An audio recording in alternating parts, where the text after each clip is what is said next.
Can everybody see that? Hello? Maybe it's coming, not yet come. Maybe it's coming. Okay.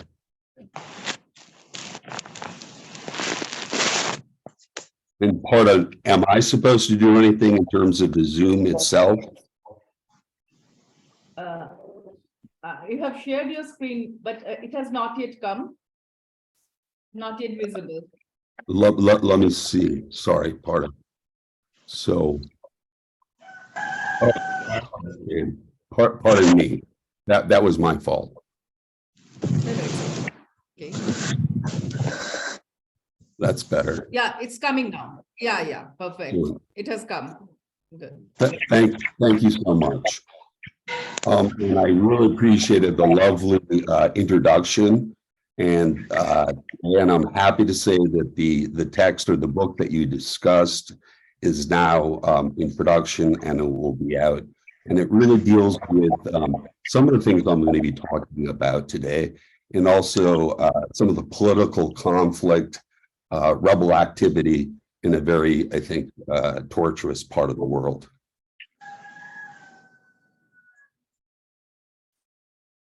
So just to give you some visualization, and today I will speak in general terms about coca and cocaine and about the challenges for sustainable development.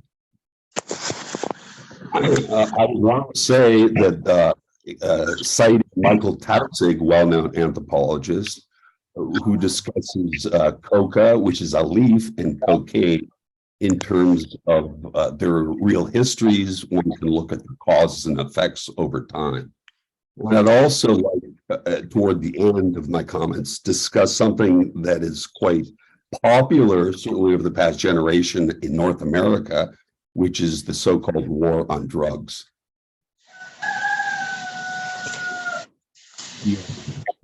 Talking about roughly 60% of Peru is Amazonian. So those lines pointing to the green blurbs, that's where the coca is produced. And the lines indicate the region that I work in, which is called Huallaga. I know it's in English, we would pronounce that quite differently, but in Spanish, that's the Huallaga, which is one of the most important river systems. It flows into the Amazon. When one researches questions about eradication, trafficking, I think one of the major problems is the lack of credible information. It's quite difficult. So when we talk about the empirical work, we're not necessarily on sure footing. I just wanted to say something briefly about coca. That is native to northwestern South America. It's very in the Andean cultures. You can think of Ecuador, Peru, Bolivia, Colombia, and over the past, I would say, generation or so, see an expansion of the production, the use of coca.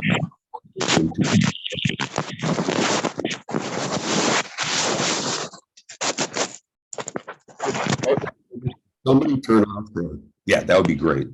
Thank you. I would also like to remind individuals that coca was one of the first, if not the first, domesticated plant in the Americas. We know through archaeology that individuals were chewing coca for at least 4,000 years. Not surprisingly, there is a veritable social history of its sacred cultivation, use, not cocaine. May I request all other participants to kindly mute yourself? Please, thank you ever those so much. who are not speaking, please mute yourself. Thank you ever so much.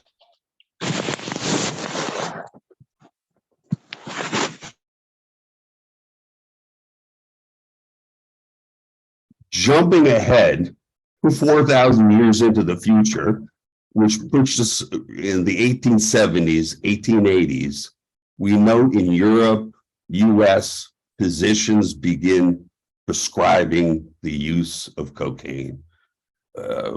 All sorts of things for depression, hay fever, asthma. We could go on and talk about the development of Coca-Cola. We have Sigmund Freud using it. And it's not until the 1920s, the Harrison Act in the United States, where this is outlawed. Also like to mention the United States had a very large coca leaf production industry at this time. When I talk about cocaine capitalisms, I'll just let you read this, but I think that there is, given the quantity of money, the various, I think, economic offshoots in terms of distribution, sale, and consumption, we can think of it as a multi-billion, if not trillion-dollar industry.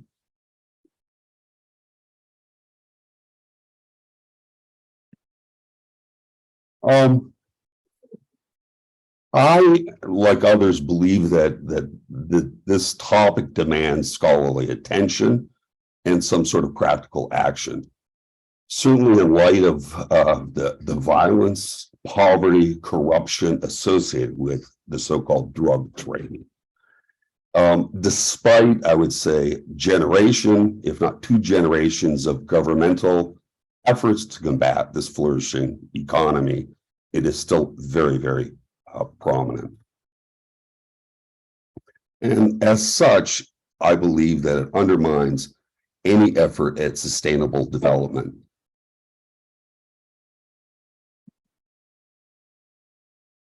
And I think that my colleagues I'm speaking to are well aware of what sustainable development, some of the broad definitions. But when we think of long-term sustainability, this becomes, I think, quite difficult when we have this nasty beast on our back. It's difficult to protect biodiversity when we, again, have this issue of cocaine. Very difficult to have sustainable land use practices. Difficult to have tourists going down there, sustainable forestry. And one of, I think, pillars of any form of sustainable development is consultancy, involvement in participation, pardon me, of the local communities. They must be involved in the decision-making processes. That's quite difficult when you have drug lords making the decisions.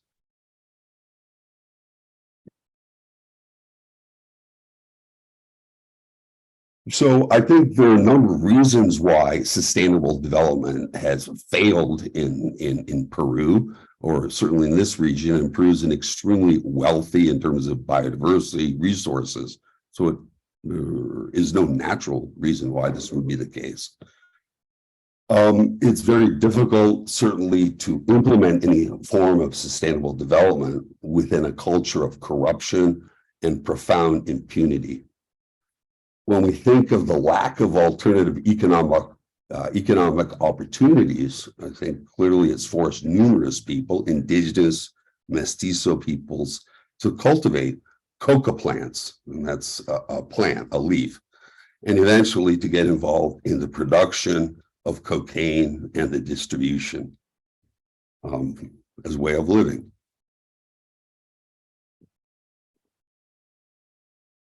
Simply put, coca, the leaf, is infinitely more profitable than other crops, cassava, bananas, corn. But it is, certainly provides stable source of income for many, but it has hefty risks. I think another reason why we have, and I've mentioned failure of sustainable development in this region, is corruption, and corruption certainly associated with the easy money of the cocaine capitalisms. Easy to bribe officials who often turn a blind eye. Corruption clearly undermines the rule of law.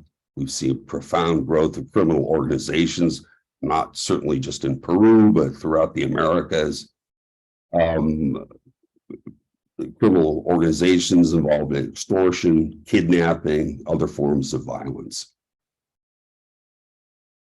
Huge problem with cocaine capitalism, I would say, is environmental degradation. major contributor to deforestation, soil erosion, not even to mention the toxicity, human toxicity, what it's doing in terms of the chemical inputs flowing into the rivers, into people's bodies. So there's, I would say, complex interplay of economic, social, political reasons that make it quite challenging, I think, particularly in the face of cocaine capitalisms. We have accelerated pressures over land. That's increased deforestation, which the lands are now dedicated to coca leaf cultivation. Recall that I mentioned that for thousands of years, this leaf was grown and consumed in the mountains. Today, it shifted into the Amazon, which was not the case in the past. Peru is the world's largest supplier of the component of cocaine, which is coca. You could have lengthy discussion of how this flows across the planet, unfortunately.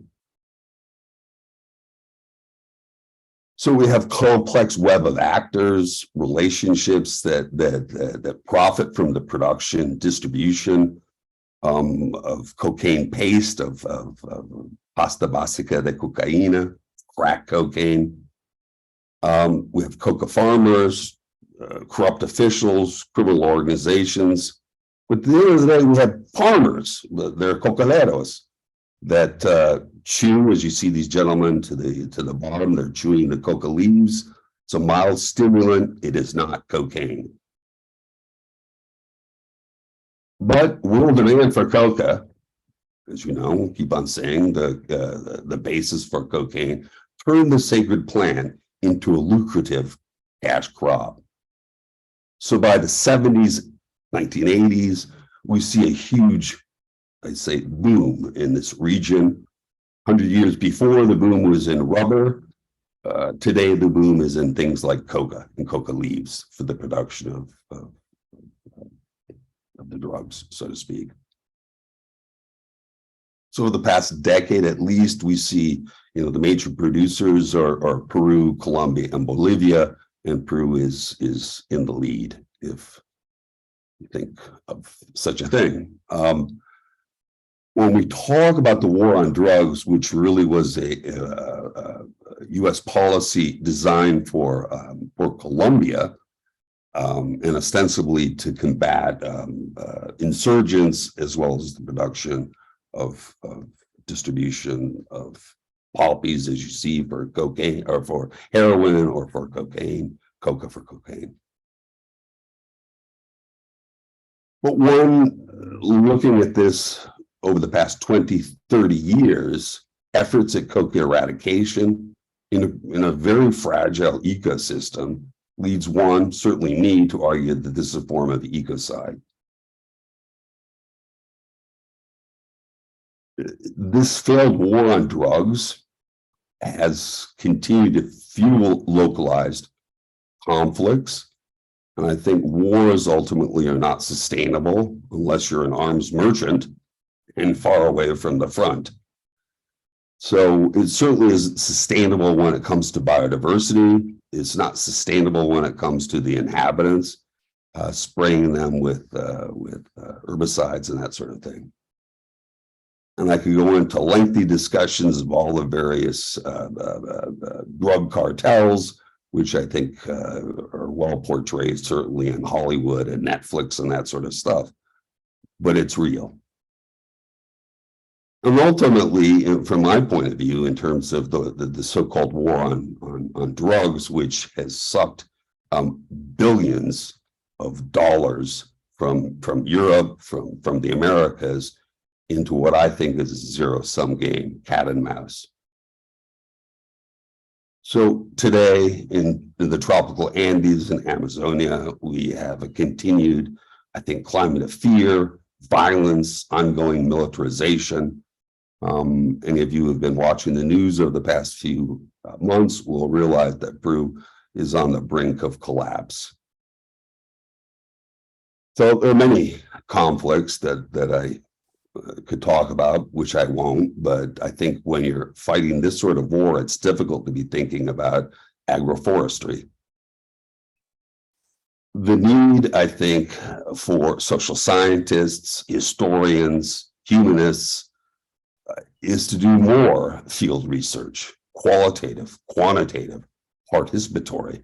But this generates very complex ethical, moral issues, certainly when it comes to ethnography, when you're trying to document the social dread of coca capitalisms. We need longitudinal, multi-sided ethnographic data so that we can determine how coca capitalisms continue to refigure the economic, the socio-political, and the moral worlds of Amazonia. And those are the coca leaves.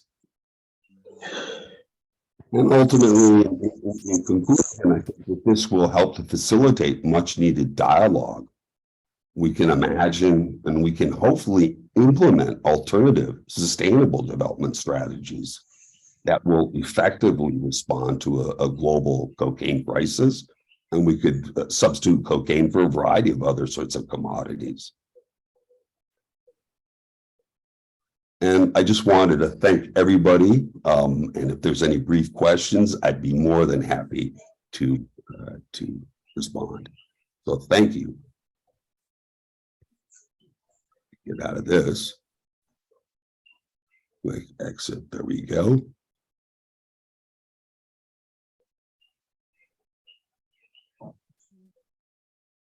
We can't hear you, Dr. Roy. Dr. Roy, you are on mute. All right, can you hear me? Yep, Okay. we can hear you now. I consider this opens a very important avenue for social, ecological, and economic interconnectedness of any business of human survival.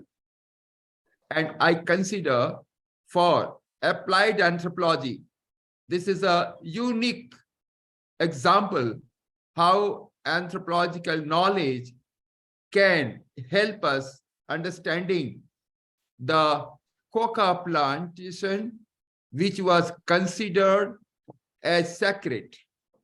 Now, it becomes the knowledge of modern science into profane.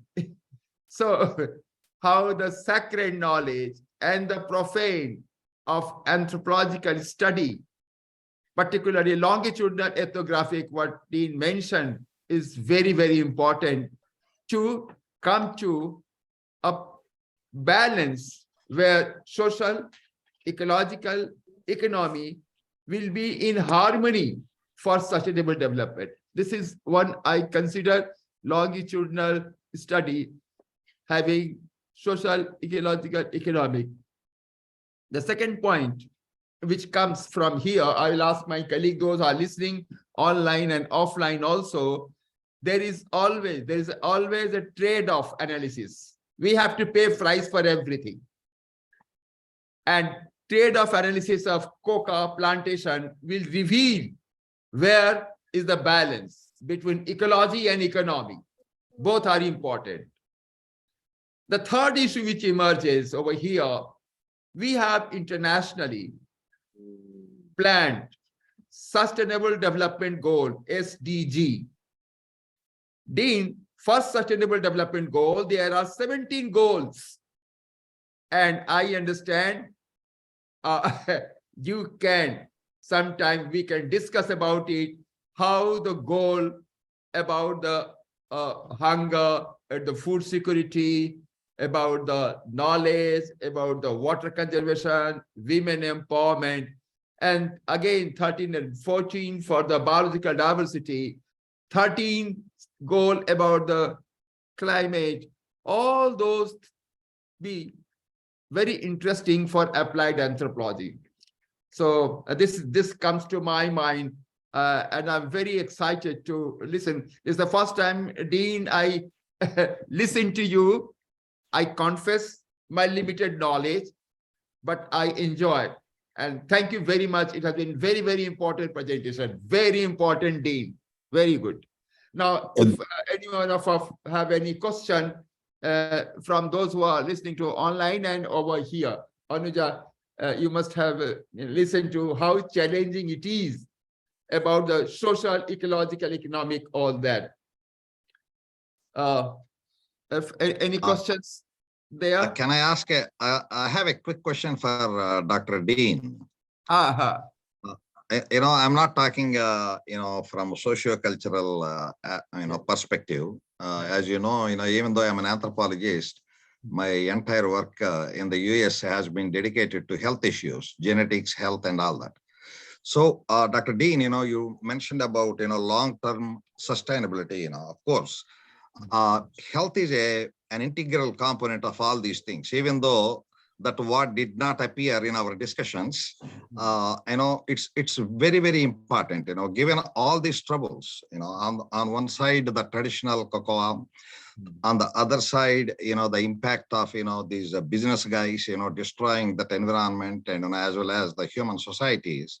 So what would you say about the health aspect of this entire scenario? Excellent question. Yeah. If we just, and I didn't discuss any of the health implications, clearly if we're snorting stuff up our nose, we know that's bad. But what about the young peoples or the older peoples who produce this?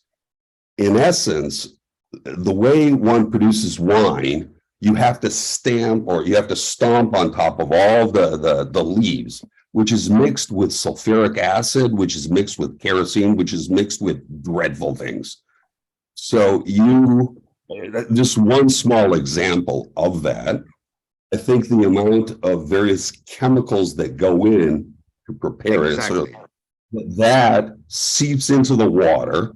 We look at the vessels that are used to carry water with, that are basically plastic vessels that contain chemicals from before, industrial chemicals. And people use it. And very few people study this, in part because it's very dangerous. If you're going around and like, excuse me, Dr. Dean, or whatever they're calling me, do you work for the DEA? What are you doing here?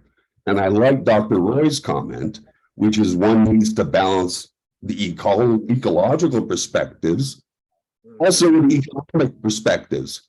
Because people would look, I discuss it with them and they point to me and they say, it's not our fault. It's the fault of you folks in the United States. You consume it. We're poor people.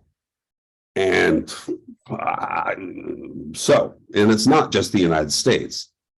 It's across the planet, from Nigeria to London to Bangkok, whatever. And it's interrelated to other extremely, I think, unhealthy forms of behavior, from human trafficking to violence. You name it. It's Hades. It's not good. It's an inferno. Thank you. Sorry. You. That is my concern. That is my concern. Environmental exposures, the pollutants, it's a big issue. And these exposures, they interact with your genetic component. There are those interactions, right? So all these things can affect, health like anything, right? So thank you so much for that. Thank you. Thank you. I have one question, Dr. Dean. My colleague, Dr. Raktima Mukherjee, she has a question, and another colleague, Dr. Anuja.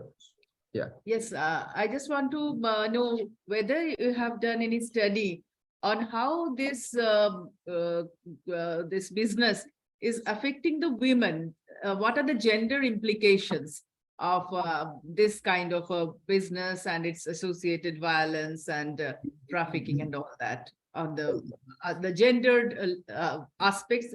And have you studied it through a gender lens? Yes. I would say if, my recent book documents through the voices, if that's the correct term, of multiple actors. So that, but I would lie to say that was my primary focus as a gender specialist to assess these. But I certainly do take these into consideration. One small example of the transformations that have gone on is the creation of babysitting, if that's the correct term, in the Amazon. In the past, women would stay at home and they'd look after family and do, women's work, so to speak. Today, over the past 10 or so years, there's a need for women to go out into the fields, and then their older children will stay at home, babysit perhaps, or they contract out. So we have the creation of a completely new social category that never existed before. And this is over the past, I would say, generation.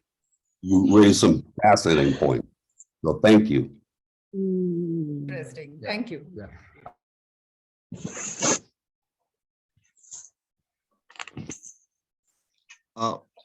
You're on mute, Dr. Roy. Yes, Dr. Anuja, she is having a question. Good morning. Is it morning there?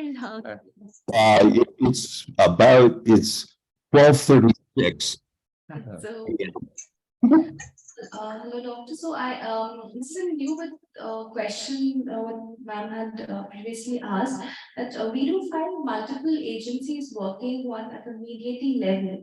So they would try to at the meso level, who are the linking factor between the microstructure and the macrostructure. So in this case, since it had been, since cooking was first considered to be a sacred part of the indigenous people, so how do they take in the transformation of sacred plant to a capitalist ingredient? And in this scenario, I mean, there must be indigenous priests or priestesses who have been involved with cocaine, seeing it as a sacred plant. So how do we view their change in perspective in accepting cocaine capitalism? So how is knowledge mediating in this sector? Yeah, wonderful question in terms of sort of the cosmological or ontological transformations that people have experienced. If you and I were to travel here to Peru, we could go to the tourist markets and we would see shirts that would be printed in English that would say things like, coca is not a drug, coca is not cocaine. So there is an in part that's message directed to us. I think it's ambiguous because some individuals would say, you know what, it's okay because we get some money. Other individuals who had personal trauma and loss do not feel that way. So, but by and large, I think the majority of coca is used chewing it, but we've seen over the past 2 generations increasing amounts of coca production dedicated for cocaine. And so if you and I are in the village and over the past 10 years, we see increased violence, we don't like it. No. And we see the emergence of transnational criminal organizations that do all sorts of things. And so, and I, mentioned impunity. There's not a functioning judicial system in this country. If you've got the dough, you're on the go, so to speak. So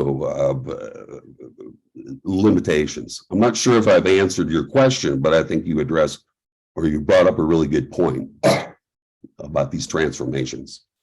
So thank you. Thank you very much. I know there are a number of questions, but we are all constrained with the number of things at the timing. Now, thank you, Dean and Dr. Ravindranath. You have a very good plan and organization for the World Congress, and these are very, very important for the global issues over here. Thank you so much. Yeah. Thank you so much, Dr. Roy, for your solid contribution to the organization. And my colleague from US, Dr.Rector Arya, is also there. He would like to say hello. Hello, hi everyone. Thank you. This is Thank wonderful. you so much. I'm so happy to be part of this World Congress. We're so excited to listen to the first talk by Dr. Dean. It's very, very stimulating and inspiring talk. Dr. Dean, just have a quick question now. Seeing it to your PowerPoints, one thing caught my eyes. That is, coca has been the best medicine for toothache. So what it means is that there is a lot of medicinal value. Sorry, Dr. Rector, you are absolutely right. Without cocaine, we wouldn't have Novocaine. We wouldn't have a variety. I mean, there are medicinal uses for this. Absolutely. And so, but street cocaine is like taking Drano and snorting it up. You're very, very different. But so I think you're right. And it's fascinating the development pharmacologically of, the fascinating history. The Germans and the Peruvians were doing this simultaneously in the 1860s. Fascinating. So, but pardon. That's really wonderful. Thank you. Thank you.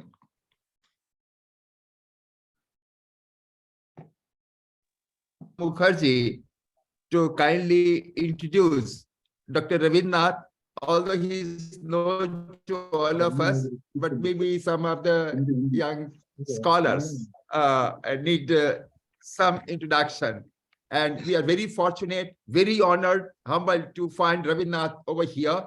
He is from USA. My colleague, Dr. Rector Mukherjee, will introduce Dr. Ravindranath, and then Dr. Ravindranath in 10 minutes, he will share some of the focus, plan, expectation from the World Congress. Dr. Rector Mukherjee.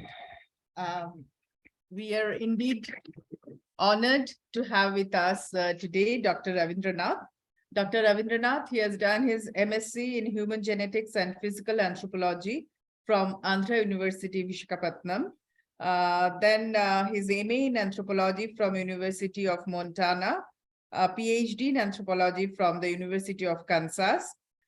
His major field of work includes biological anthropology, including population genetics and quantitative genetics. His PhD dissertation was on cultural and genetic determinants of lipids and lipoproteins in the Mennonite community at the University of Kansas. He is now professor at the Department of Life Science, College of Arts and Science, Texas, A&M University, Antonio, USA. Welcome, sir. We are honored to have you with us. Thank you very much. And I will only take few minutes, and I would like to request Dr. Rector Arya, my colleague, to say a few words, about the Congress. First of all, thank you so much, Dr. Roy, for arranging a fantastic, pre-Congress meeting, there in Kolkata.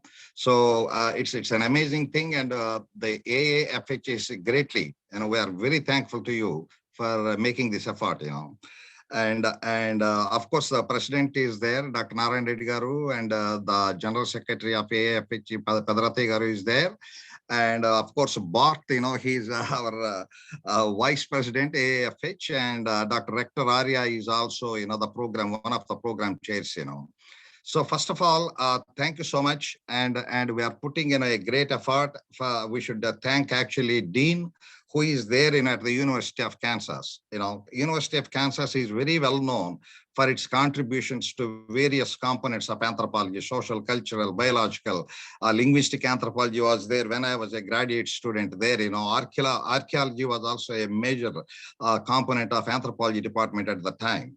So the major focus of our AAFH or the World Congress is, how best, we can use our anthropological knowledge to address, human issues that are going all over the world, So we are very excited, and there have been a good number of abstracts, panels, and there are some invited guests coming, and we will be looking into various components of anthropology. I'm sorry, for the last 30 years, even though I come from anthropology and genetic background, my entire work is focused on genetics of, complex diseases like diabetes, obesity, heart disease, gallbladder disease, things like that, right? So we are looking forward, for your participation, in this Congress, and we really would like to provide extraordinary hospitality. Okay, and please, I think Dr. We have started actually. Dr. Pedratia has already started sending the abstract acceptance letters. Dr. Rector Arya and Dr. Gadde, they are the program chairs. There's a wide variety of abstracts. I mean, it's amazing from India, from Nigeria. I'm really so happy to see lots of submissions from India and Nigeria, looking at various aspects of our anthropological issues across the globe. So we are looking forward, Dr. Roy. I do not want to say so many things, but every minute we will be trying to address the issues that are faced by human beings from an anthropological perspective, from a holistic perspective. We'll bring along all the components and try within these 3 days of conference, try to come up with some solutions, and if we can advise the anthropological community across the globe through our knowledge at the conference, that would be a great achievement for all of us. So we welcome you all, and Bart and Rector, would you like to say a few words? Rector, You're on mute. on mute. Yeah. Rector, you're on mute. Please unmute yourself, Professor Rector. I just want to echo what you have been saying, Dr. Dggirala, Ravindranath, which is familiar to all of the people in India now, Bengalis. It's happening in Kolkata, right? Very much familiar name. You're all with Ravindranath. Anyway, I'm also an anthropologist and biological anthropologist, of course, but I've been working in this area of dealing with contemporary disease genetics all these years, because whatever I do, I need to see that there is some value to what I do to the public and the community and the populations in general. So now, as an anthropologist, now I'm seeing that is in terms of this conference and the preparation going on, I see that there's a lot of value. I mean, applications are coming out of this, conference that we're going to have in Kansas. I look forward to it. After reviewing all the papers that so far we have seen, I mean, there's a lot of the applied value in all the work they have been doing on our anthropologists and other scientists related to anthropology. So I'm very, very excited to look forward to our conference in a few months in the US. I take this opportunity to welcome all of you, our Indian anthropologists and our colleagues, to attend this conference and make it a great success. Thank you all for giving me this so much. 2 minutes. Now we move to next very dignified, honorable speaker, Dr. A.B. Ota. He is from Bhubaneswar. We all know him. My colleague, Dr. Rector Mukherjee, will formally introduce Dr. Ota. It is indeed my honor to introduce Dr. Akhila Bihari Ota, sir, with you all. Dr. Ota is having a rare combination of an academician and administrator. Yeah. Dr. Ota is a trained anthropologist. He has done his MSc, MPhil, and PhD from Utkal University in anthropology. After serving as a professor in anthropology, he has joined Indian Administrative Service and had held various positions in the state of Orissa in his capacity as an IAS officer. He had been director and special secretary of Orissa Scheduled Caste and Scheduled Tribe Research Institute, which is the oldest Scheduled Caste and Scheduled Tribe Research Institute in the country for 14 years. And he had given his leadership and guidance for shaping it up, not only at the state level, but at the national level. He has done extensive research works on various tribal development related issues, including among the particularly vulnerable tribal groups. authored more than 40 books and numerous research papers. So we welcome Dr. Ota in today's session. And now the floor is yours, sir. Before Dr. Ota says, Professor Roy. My dear friends, those who are familiar with some of the observations, studies, and scenario of Indian tribe, you must be knowing that some of the tribal are relatively more backward. Those are known as particularly vulnerable tribal group in India. In the world also, some of the tribals are considered as a primitive tribe. In India, we call it particularly vulnerable tribe, PVTG. So Dr. Ota has extensive study on the PVTG, and we would like to know from him as a planner, administrator, as a researcher, as a very sensible human being working for the tribal, very close to the heart, is working for the tribal. Dr. Ota, what is the way forward planning at the national level for the particularly vulnerable tribe?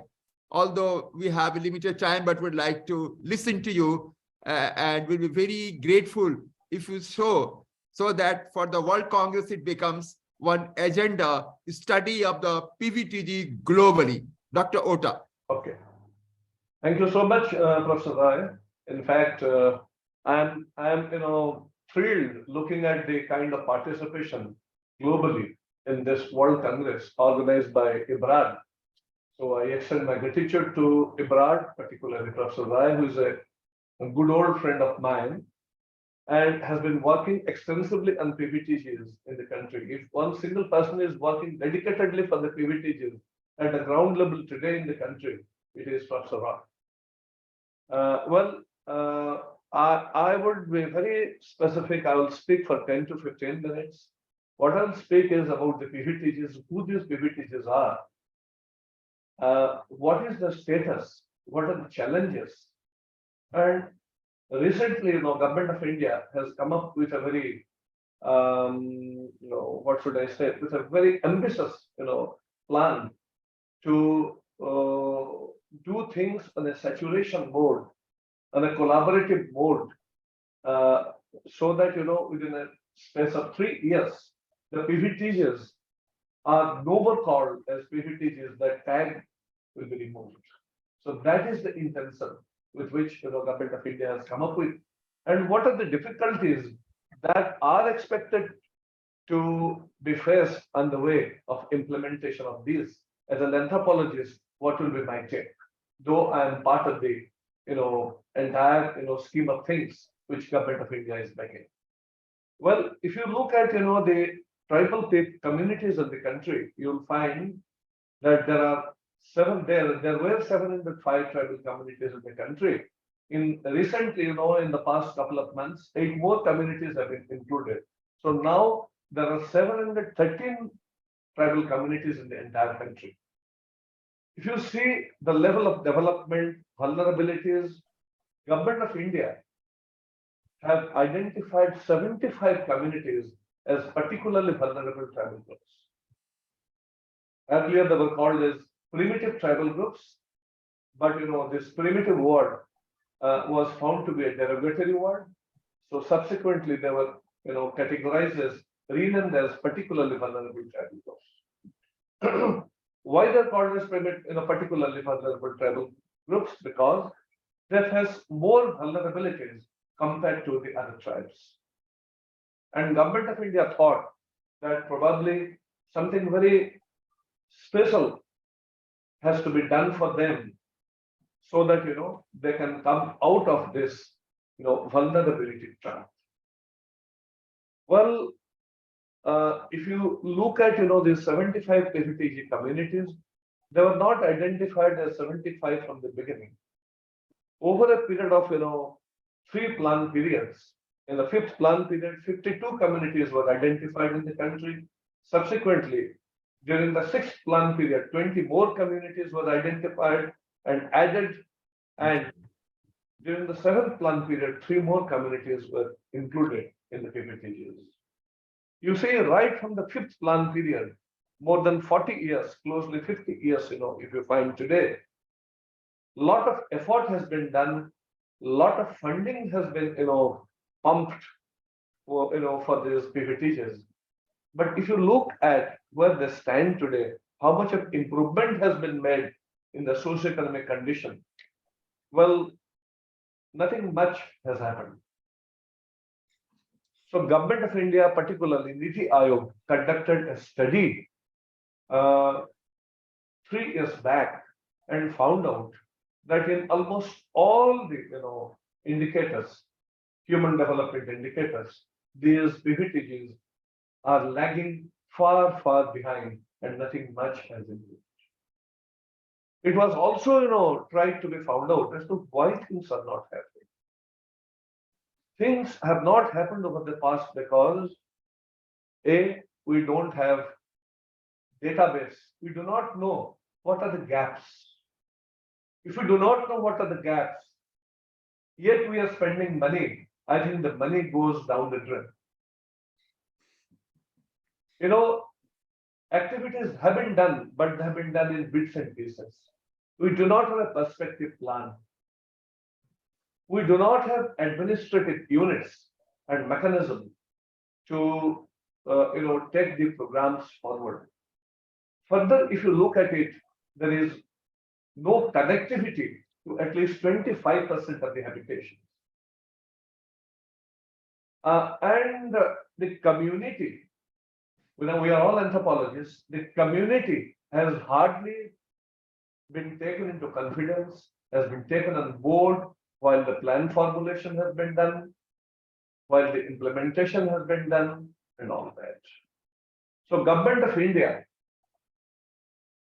thought that something something has to be done on an accelerated mode within a given time period, so that these PVTs can overcome many important human development indicators in which they are lagging.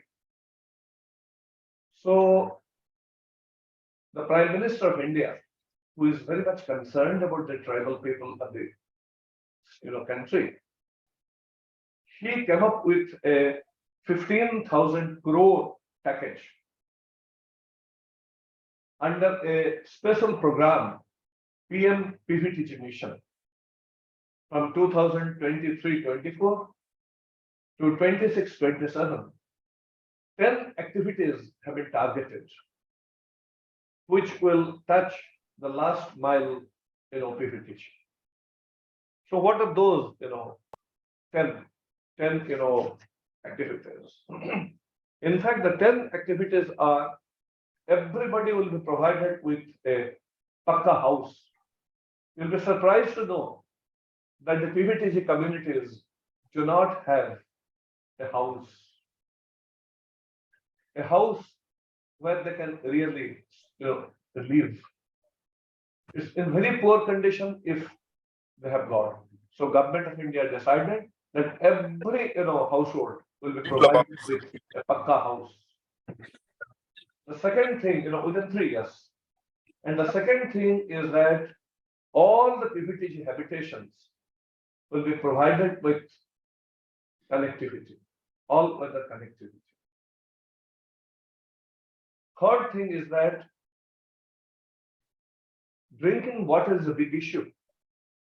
You'll find that most of the tribal habitations and tribal households do not have safe drinking water. So it has been envisaged in the plan that each household, more than 40 lakhs households, will be provided with piped water. The fourth thing you'll find is education. You'll find that the dropout rate among the PVTG children is very high, enrollment is very low, and access to education is very, very poor. So it has been decided on principle that the educational institutions will be located in such a manner that each child, all the children can access to educational institution.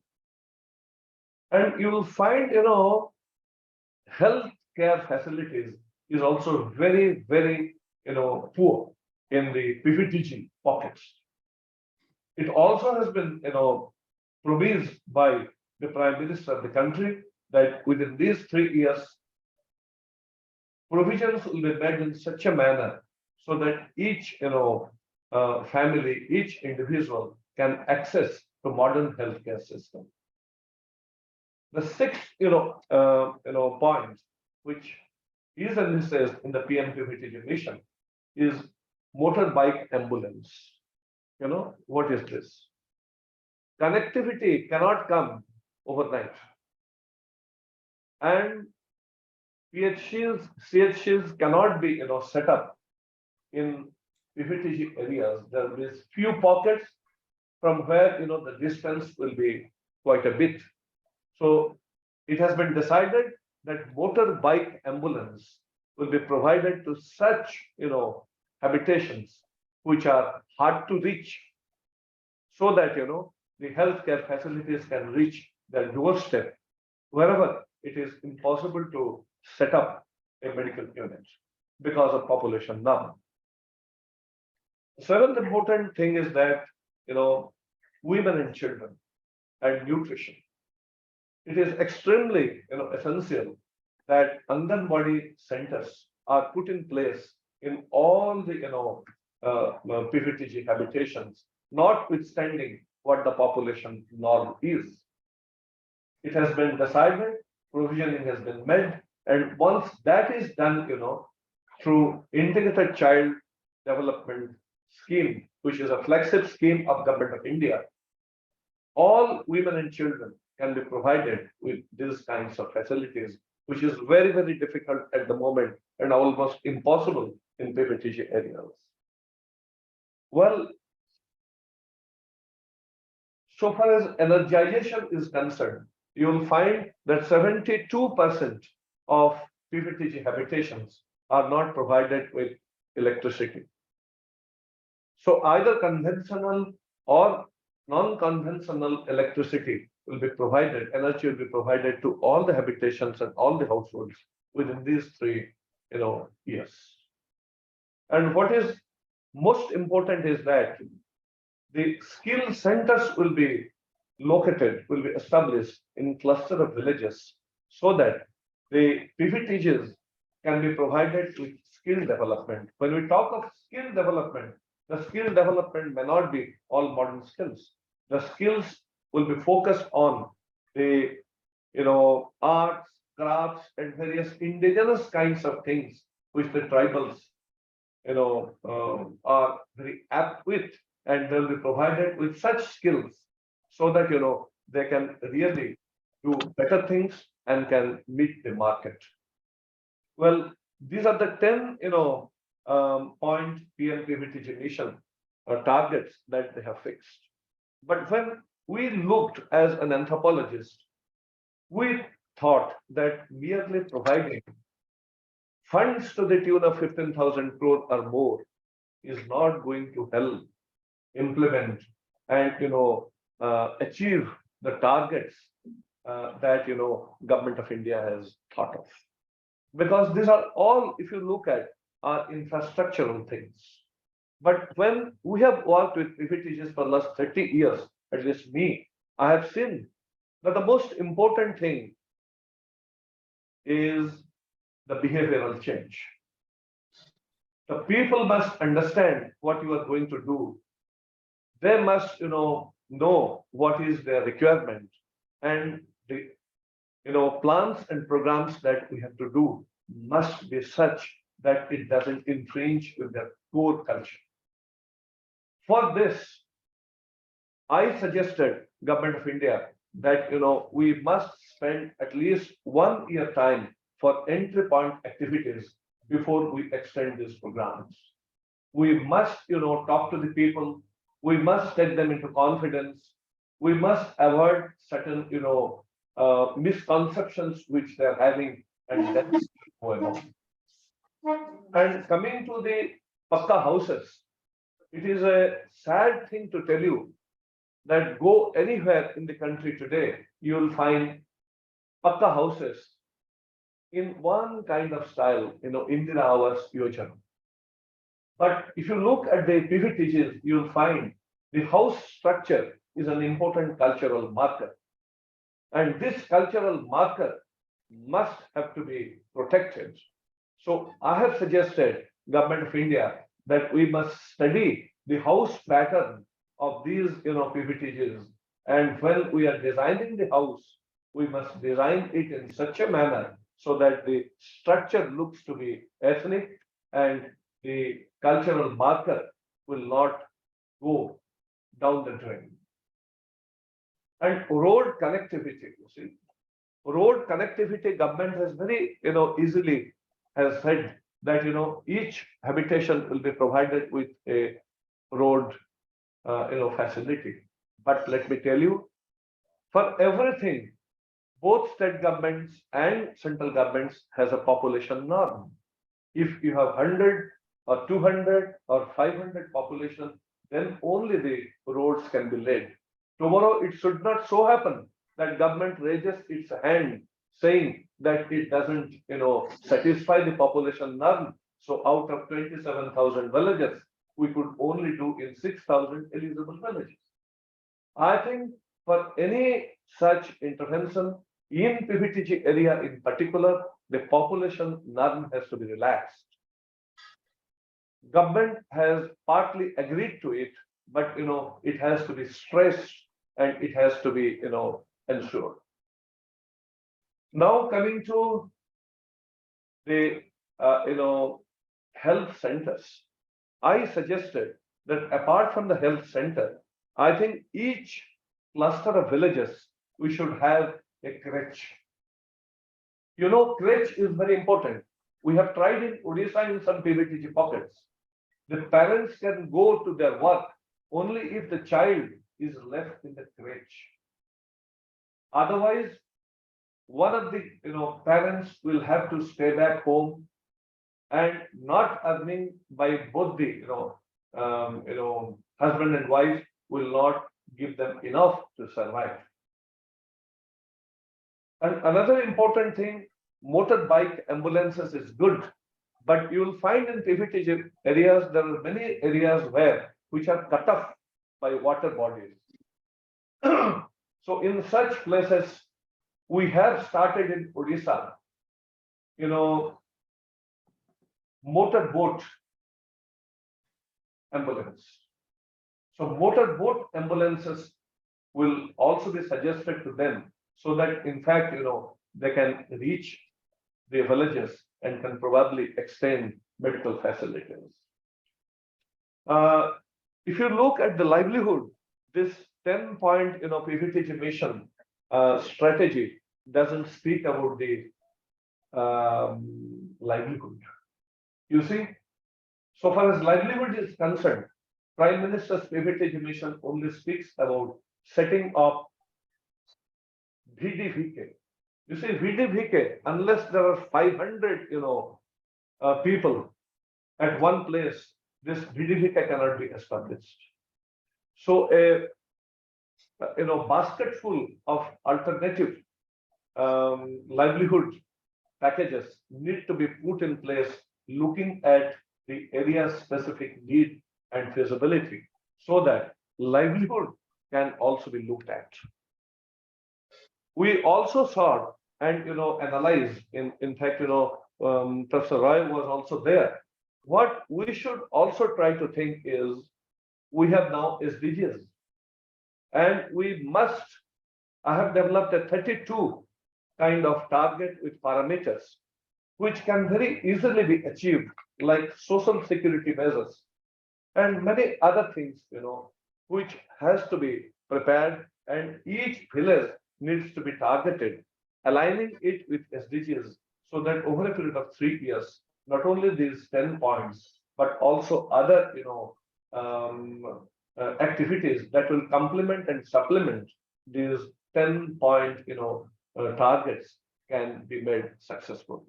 And most important thing is that the country doesn't have a dedicated database and sectoral gaps existing in each habitation, PVTG habitation, and that do not have the data of each household. The first thing that needs to be done, we have said, over a period of 3 months, each state should come up with a village-wise database, baseline database, on the basis of which gap analysis will be done and activities can be designed. May not be over a period of 3 years, it may extend to 6 years, doesn't matter, but it has to be properly done. Otherwise, we will go on pumping funds like we have been pumping funds from fifth plan period, but very little things will happen. So Government of India would have launched, in letter and spirit this plan, from 27th of February, but then they have halted a little bit. We are in a consultative committee. I think we'll be very soon coming up with a feasible PM PVTG mission document, which I hope will be much better than and look beyond these 10 points and will not only see that the livelihood and infrastructure of the PVTG is improved, but also their core culture is not compromised to a large extent. I think the time is very little. If I would like to give you the good example of Odisha, which we have done over a period of last 5 years, that will take probably 2 more sessions. I'm not going to say, but then in the Congress, I think we will be speaking and devoting more time on PVTG, and Professor Rai will take the lead and will be all supplementing him. Thank you, and thank you very much.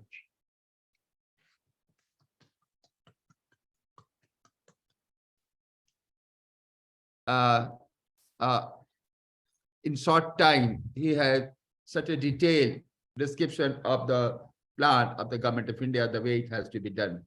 Thank you so much. I know people, friends from US must be having some question, but the time constraint you will appreciate.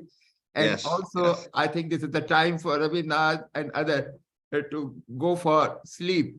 But Yes. it's a midnight Can I, over here. Yes, yeah, sir, yeah. Dr. Ravindranath.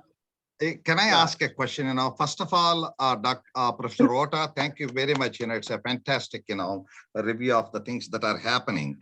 It's a layman's question. Okay, there is an issue. Okay, for example, in the United States, childhood obesity is a big problem. Government has been spending millions of dollars to address the issue of childhood obesity. However, it's a very complex process. It would need it needs a village. It's a very complex process. Behaviors, economy, health, poverty, so many things are intertwined.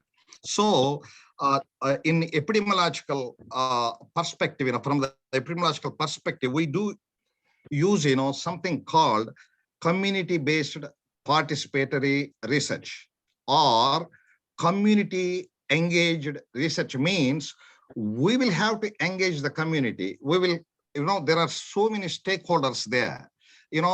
The people that are being suffering, they are the tribal populations. So are there any efforts from the government side to engage the community, to become partners with researchers or government officials, whoever that is, to address their own issues? Okay. Is that all? I'm just going to respond to you. You see, when Honorable Prime Minister wanted us to tell him what is our,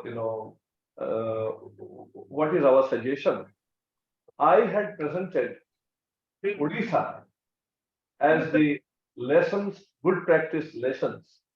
Yes. And not going deep into that, I'll just answer you very shortly. Yes, it is possible, and it has been tried in Odisha.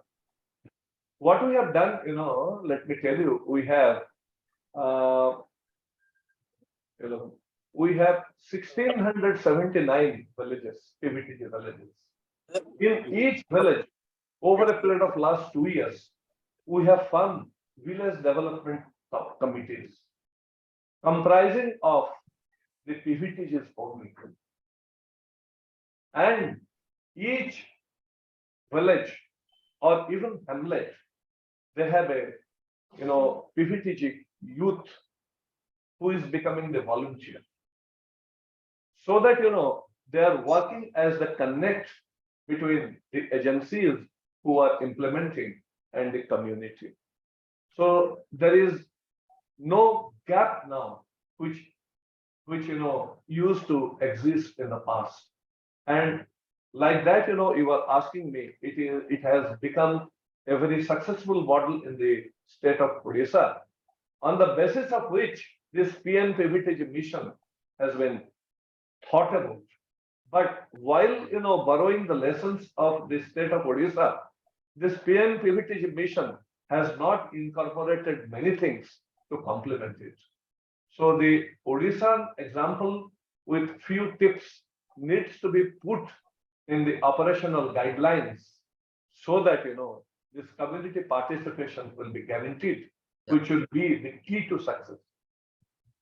Yes. Thank you. Thank you. Thank you. Thank you so much. My dear friends, if you can stay for 10 minutes, Ravindranath and all USA, we will like to discuss something very interesting for all of you. I am addressing my colleagues sitting here in the conference room, that all of us sitting over here, me from student of anthropology, my colleague human ecology, my another colleague, Dr. Hawk, is one of the founder of IBRAD from anthropology, so from Anthropologists of India, and many in the conference room from agriculture and political science, anthropology, biological science, sociology, master of social work, administration. They are over here. All of us have one goal, Yes. a better human development. Yes. We are working as a soil scientist. What for? Improvement of the soil health, for better production, better livelihood, and ultimately it comes to that, right? Even from people from sociology, understanding the social structure, function, and how people work, what kind of policies are there which is being implemented. These are the things which comes to all of the like administration. Master of social work, when they go to the field, they want to work with the community for their health improvement or counseling for any kind of thing. So here, I will now connect you to the field. We all want to study, sitting over here, how we study tribal or any community. I repeat, how do we study tribal or any community? One of the traditional method which is used by mainly anthropologists and sociologists, but any other also, is known as ethnography. Ethnography. Ethnography is study of the people, their culture in the natural environment. So when we say culture, we anthropologists share one of the standard definition of Tyler is a, remember, Neha? The culture is a complex whole in which included knowledge. Wow, great. Knowledge, belief, right. And wow, I'm so impressed, Neha. And she mentioned about the complex. It is not one part. So if you want to study culture through ethnographic approach, we call it immersion in the field. That means you have to stay. And Dr. Ravindranath mentioned and asked Dr. Ota how people will be participating, community participation, community development, or participatory approach. Is it possible? So this is very, very important. Now, this is one aspect, very standard ethnography study. The people, their culture in the natural environment. Why we call it natural environment? Because when you are in the field, you are watching. Through interview, you may talk. You may ask questions. But unless you are field, you are not going to watch the behavior, the body language, the symbolic behavior, unless you are in the field, right? Yes. This is important, we all know. Now I'm talking here. Is it possible without going to the field, connect with the people through Zoom the way I'm talking to Ravindranath, he's in USA. Is it possible to watch Ravindranath, the room he's sitting, the way he holds his cup, the hold his sit, that we can watch? Now, watching Ravindranath from India is one aspect. But now asking Ravindranath, what problem you have got in sipping the coffee? He will talk something. I know we have got connection, we are talking. Is it possible to connect with the community in the field? What Dr. Ota mentioned about PVTG, particularly vulnerable child. And Ravindranath wanted to know, is it possible to involve people in identifying the problem? Not only that, in solving the problem. Exactly. And is it a one-time talk, or we can discuss and continue as a, what Neha says, understanding the culture, their knowledge, the belief system. We were talking about the profane and second and profane. So I'm going to with one of the Pardon me. I love what you're saying, and I would also, what you had mentioned in terms of ethnography, I agree 100%. In addition, we should be thinking of ethnology. In other words, comparing, so that if one of the beautiful opportunities I've had, thanks to my Kansas friends, is getting involved, knowing some Indians at a distance. One of my great desires, though, is to do what you said, immersion in the field, participant observation. So if Dr. Roy and I only communicate via Zoom, I know a portion of you. But if I live in your community and vice versa, we could have some sort of mutual understanding. So I think that would be important. So it's ethnography and the comparative, the ethnological aspect. But thank you. And part of my interruption. And also I take one more minute. We have here distinguished scholars, and knowledge is power, collaboration is power, talking to each other is also power. Please come to the conference. Please make it a strong, successful conference. There are so many issues that we have been discussing here. They are important, and that intercultural, international dialogue is very important. And if we can make these statements from anthropological perspective, really, that would be a great achievement for the conference. So I invite you all, before we leave to go to bed now, so we request you all to come and participate in our Congress. There is still time to submit the abstracts, one more week maybe, and please submit the abstracts and come and attend the conference in person, really. We look forward to seeing most of you there at the conference. Okay. Thank you, Dr. Just see 1 minute over here. We are talking about how from sitting Kolkata, we can see the people and connect digitally, maybe environment management, or sustainable development or disaster. So is it possible? So I just show people, they are watching from US. Vijay or Maruful, tum log apna video on karo. And tell Vijay, I'm connecting Vijay, one of the tribal from Odisha, watching from Kolkata, as per anthropological perspective, watching in natural environment. So when you watch it, you see what kind of environment is there, plant, life, or any other. See, this is the this is those who can increase your screen. You can see people from Odisha and also from Chhattisgarh. These two are interior part of our country and inhabited by the PVTG, particularly vulnerable tribe. So I have requested them, they will demonstrate, Ravindranath, this Sir. PVTG will be demonstrated. They have learned through digital. We have not gone. Maya and Raktima have not gone to this field. This is what I wanted to tell you. Without going to the field, my colleague have trained this Adivasi to prepare Nimastro. That means the pesticide out of the herbal and use for organic farming. So this is for those who are working for the soil science, agriculture.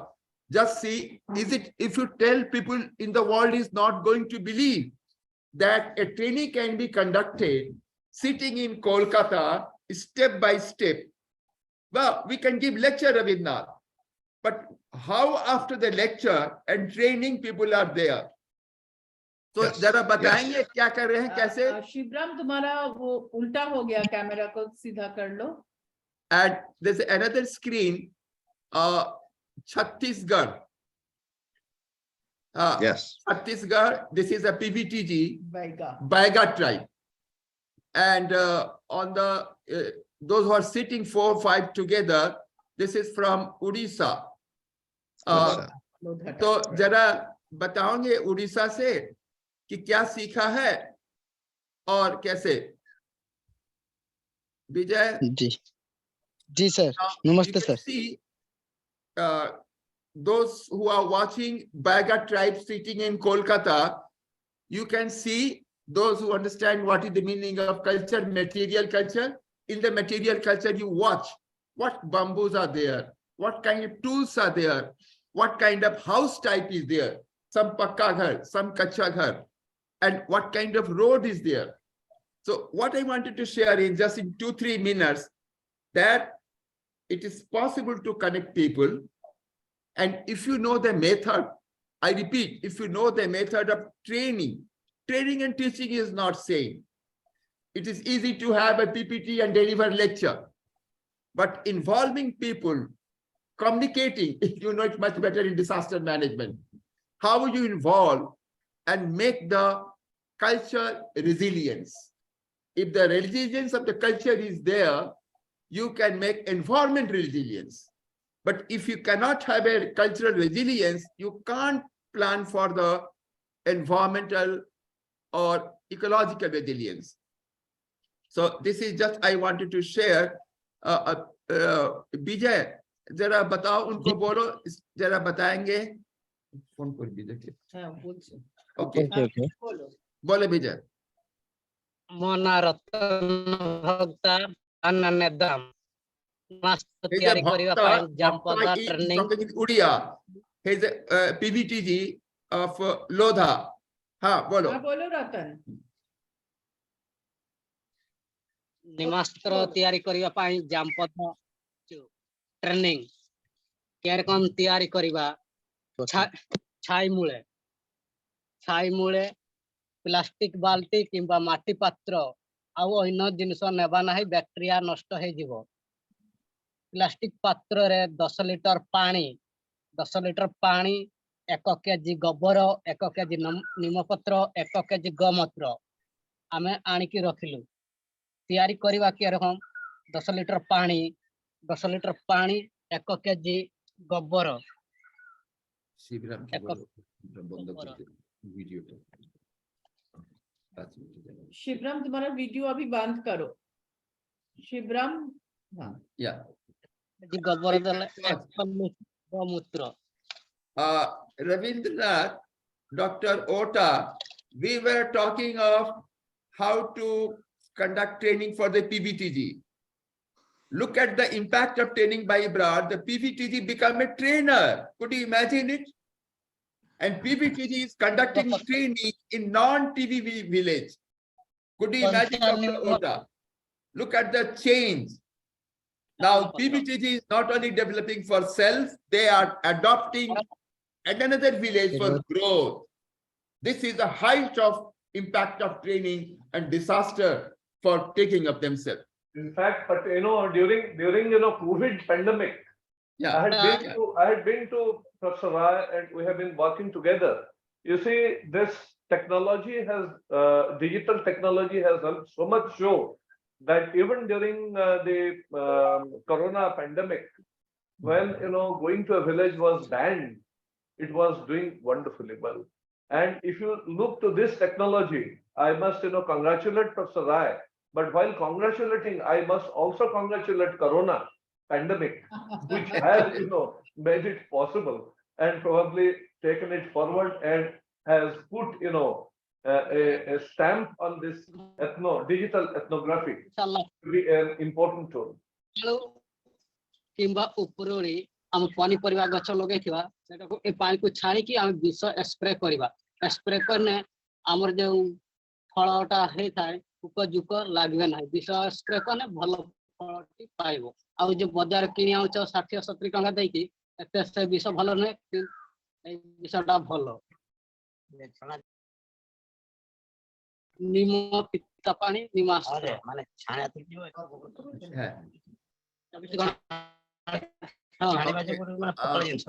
ठीक है विजय, you can continue. आप लोग चालू रखिए, हम तो सिर्फ दिखाना चाहते थे।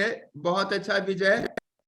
और थोड़ा गांव, विजय ये कैमरा लेके ना थोड़ा गांव में घुमा दे तो कहाँ पर क्या हुआ है।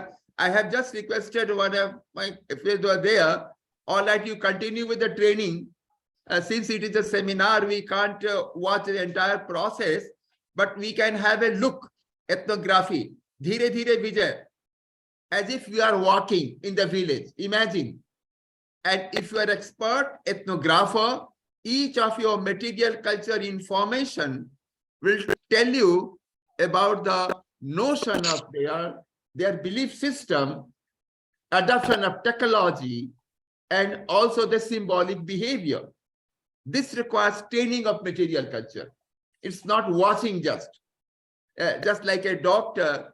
If he sees your face, he can come to some conclusion about the disease, but layman cannot, watching the same thing.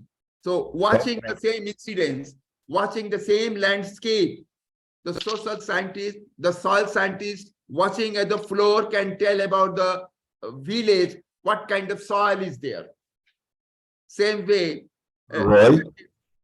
they have learned how to construct vermicompost for organic manure preparation. And here again, we have not gone to the village, but we have seen, and they have constructed it. I just wanted to tell you that adoption of technology by PVTG for organic farming to improve the soil health has been a brilliant example of training. Dean, you are saying something. Just something very briefly, and I appreciate, the adoption of technology. Yeah. I appreciate the adoption of digital technologies, but it also counsel or caution all of us not to be blinded by technology. There are many ways that we obscure, obfuscate information through the digital screen.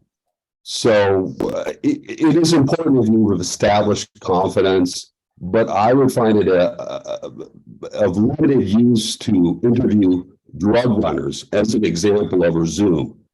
So I think there are, again, frontiers. It's an excellent, but it also, I think, we should admit, it is not the same as actually being there when it's offline.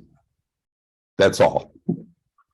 Yes, and also, Dr. Roy, what are the developmental efforts? I mean, we are seeing these people, and our agents are there, our research scholars are there, and what kind of developmental efforts are being implemented?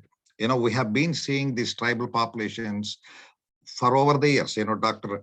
Ota talked about it. Despite pouring millions of rupees, the development has been just stagnant. I think, right? It's in a stagnant state. So how can we make it a dynamic? It should be dynamic. The people from the villages, they should come out of their niches and enter the mainstream of life. How can we make these people to enter the mainstream? How can they go to colleges? We are putting statistics and saying that they are not coming to schools.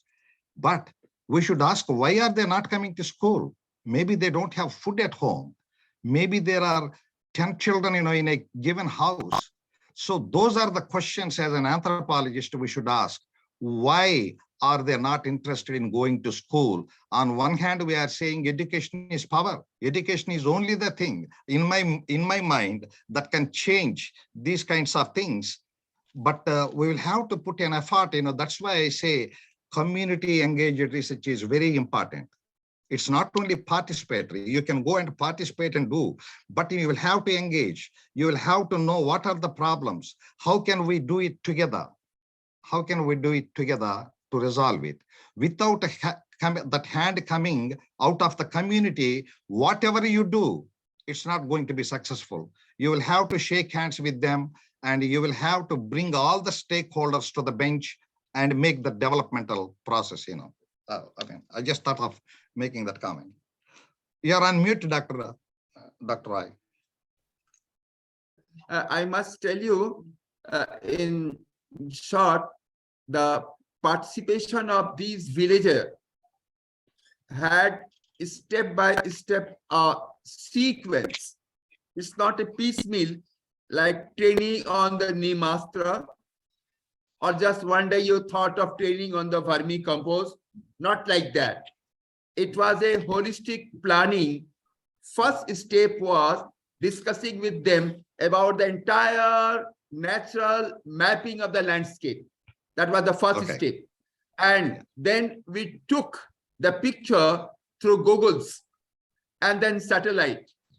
And then we verified step by step. Whatever we are watching over here, what do the Google say? Not only that, in this map, the vegetation of the forest on one side, then water body was there, some field for plantation, lot of dry land, and continued deforestation. Now we watch from here. The IBRAD approach was socio-ecological process change. So the first social change, unless there's a social change, adoption, we are not going to go for ecological change.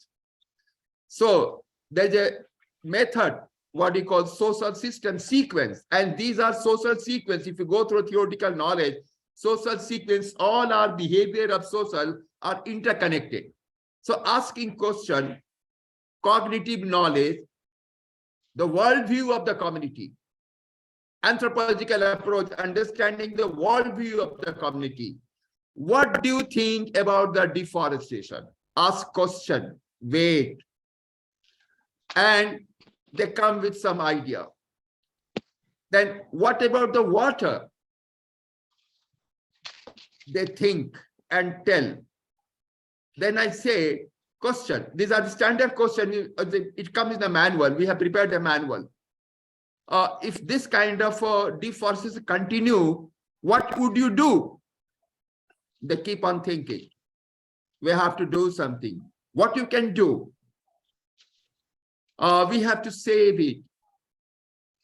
But why don't you do now? Oh, people don't listen. They go for the forest. So what you'll be doing now? Oh, we have to discuss with them. So do you think after discussion, people listen to you or change their behavior? No, it's not easy. Look at that. They are talking like a sociologist. No, it is not easy. So what is to be done? And then they keep on thinking. Then there's a social process. I ask in the group, sitting over here, can any one of you stand up and say some idea, if I can't change the world, I can change my family.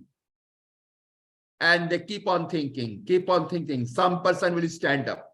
This is the social approach of identification of change agent in the society.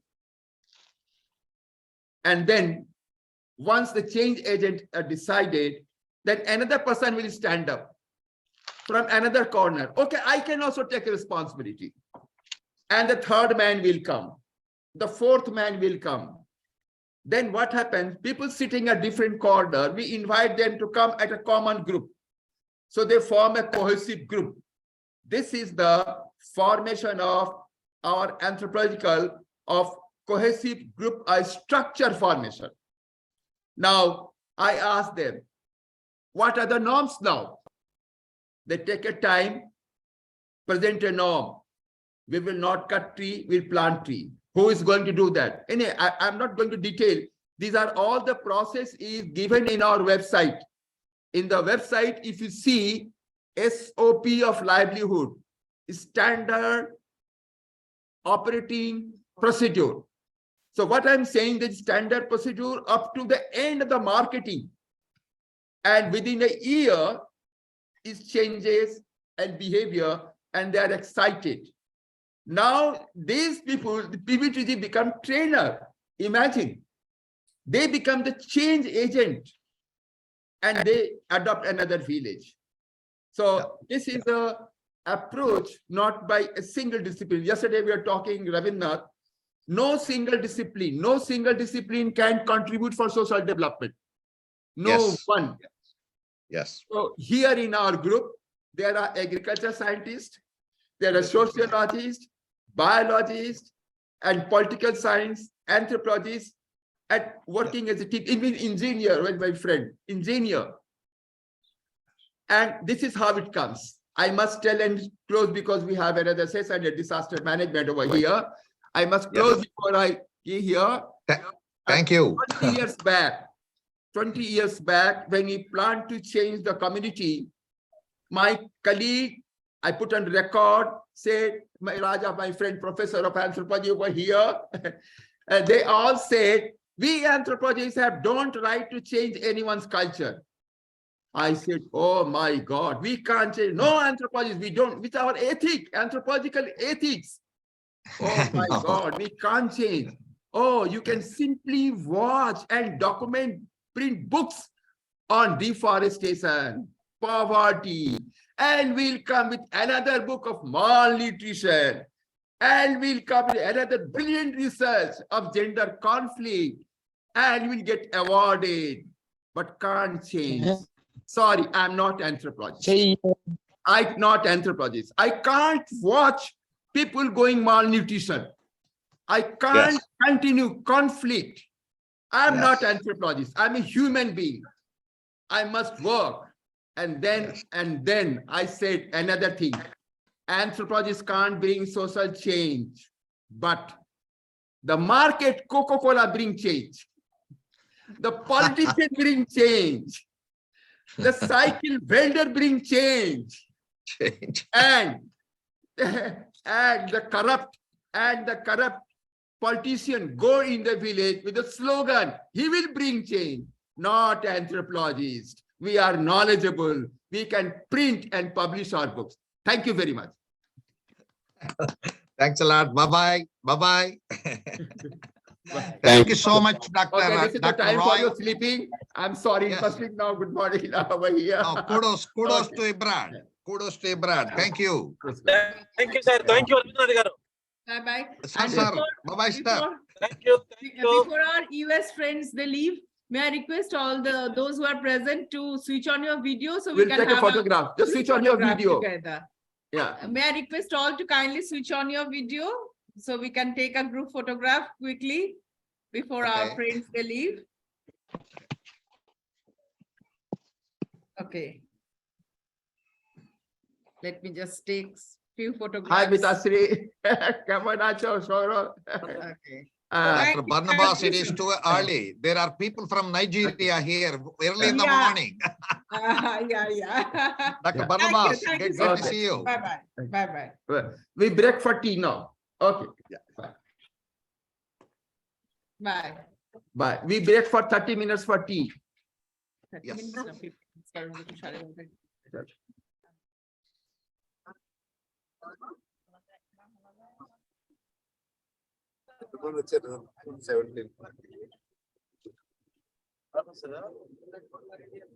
Next session.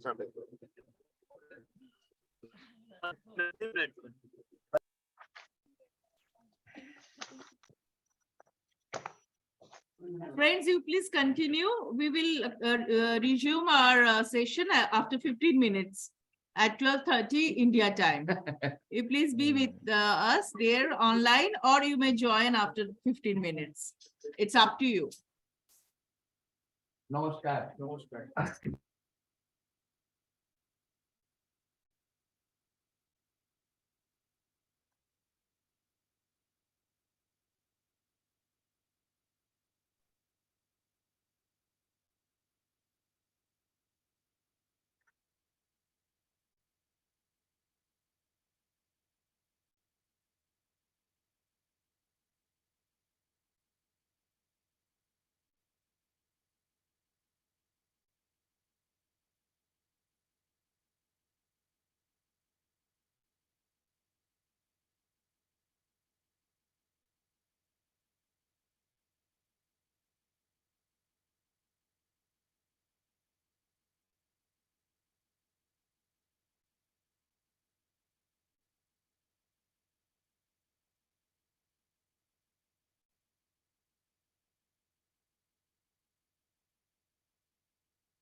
We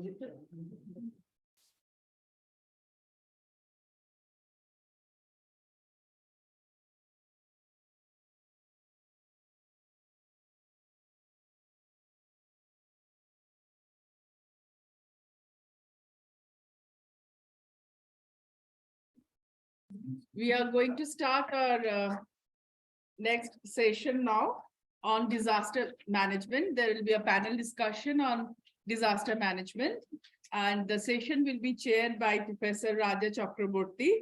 And sharing on. Yeah, chairing and sharing by Dr. Raja Chakraborty, Professor Raja Chakraborty.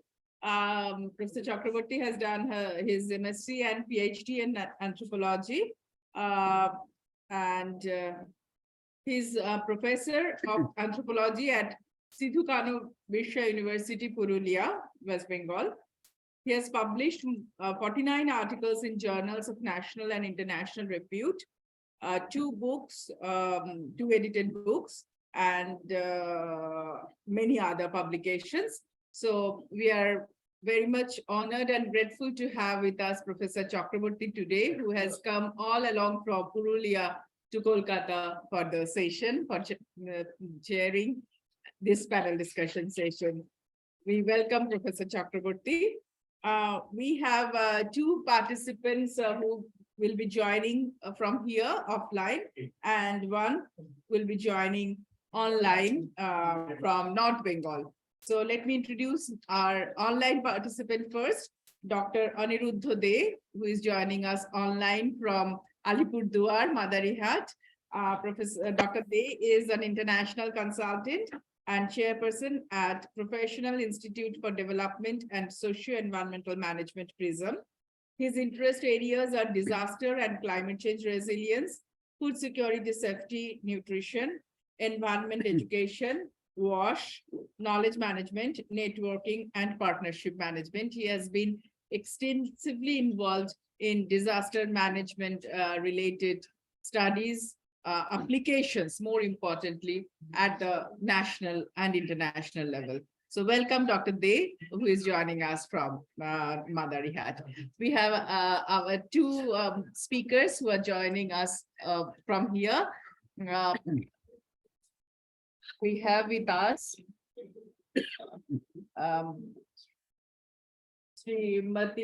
Dr. Anuja Gupta. Anuja is Assistant Professor of Sociology at Mrinalini Datta Mahavidyapith. She has completed her master's from Jawaharlal Nehru University, New Delhi, and is currently pursuing PhD in the University of Calcutta. Her topics of interest are sociology of religion, social discrimination, and memory studies. She has presented papers at various national and international conferences and has published chapters in edited volumes. Welcome, Anuja, in this panel discussion session. We are very happy to have you with us today, the young professionals and academicians. Thank you so much for being with us. And we have with us Sri Himadri Maitro. Mr. Maitro is the retired district disaster management officer of our state.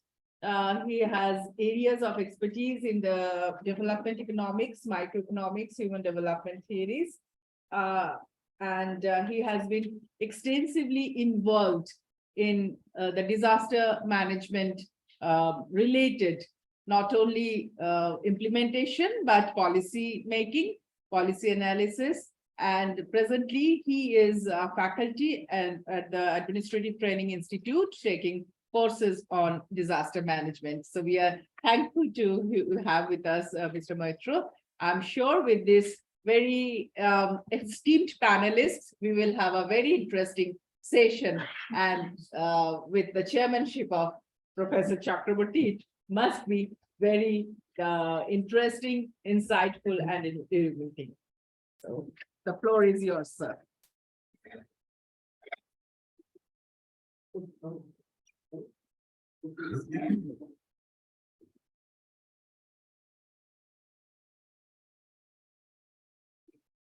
So what is the point? They will one by one.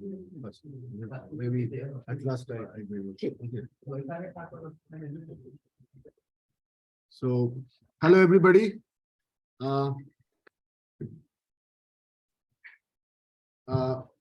Many thanks to IBRAD, especially Bhagwanda, for inviting me here. It's a very difficult job because I'm very much perplexed here because I don't know how to chair a session, the topic of which I do not know anything about, because I am not a person well acquainted with this disaster management, academics or development or planning, anything. Yes, by virtue of little bit work for the last 2-3 years on the biological effect of one natural disaster called Ayla. So people have begun to think that I might be an expert of disaster management. That is a false notion. However, to pay respect to Professor Roy and the age-old organization IBRAD, I had to come. I couldn't deny. And this is one reason. Another reason is that I could learn something because today Saturday is a holiday for me. So in a holiday with pay holiday. So if I can learn without paying anything, so this is a, a very good thing for me. So for this session, I think it's better to start with the be privileged to have some insights from our probably youngest colleague. So maybe if she starts sharing something with us, I would request her to Please use the share her microphone. wisdom. Thank you.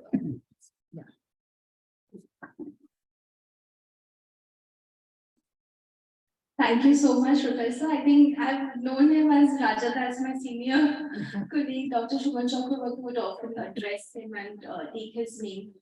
So even I'm very young and in this academic field, and my knowledge is limited in the sense that I have gone through secondary data. I've gone through field work. I've gone through research papers, and I've just been one. We visited one area where were actually affected, and smaller deep in the Sundarban area.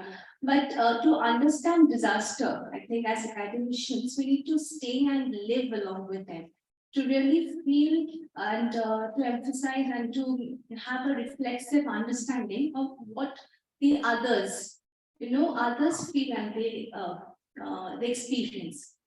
And since we are as academicians, we are outsiders in this case because we are not the ones who are facing the disaster. We're not being affected by that. But so from an outside perspective, it's just an observation. And then making them reveal. So in this situation, it's very difficult because there are perspectives and there are points which come to the mind of an academician, but in way of implementation, there becomes a wide range gap between theory and the actual fact. And this Monasha Deep is a low-lying area, the Sundarban areas.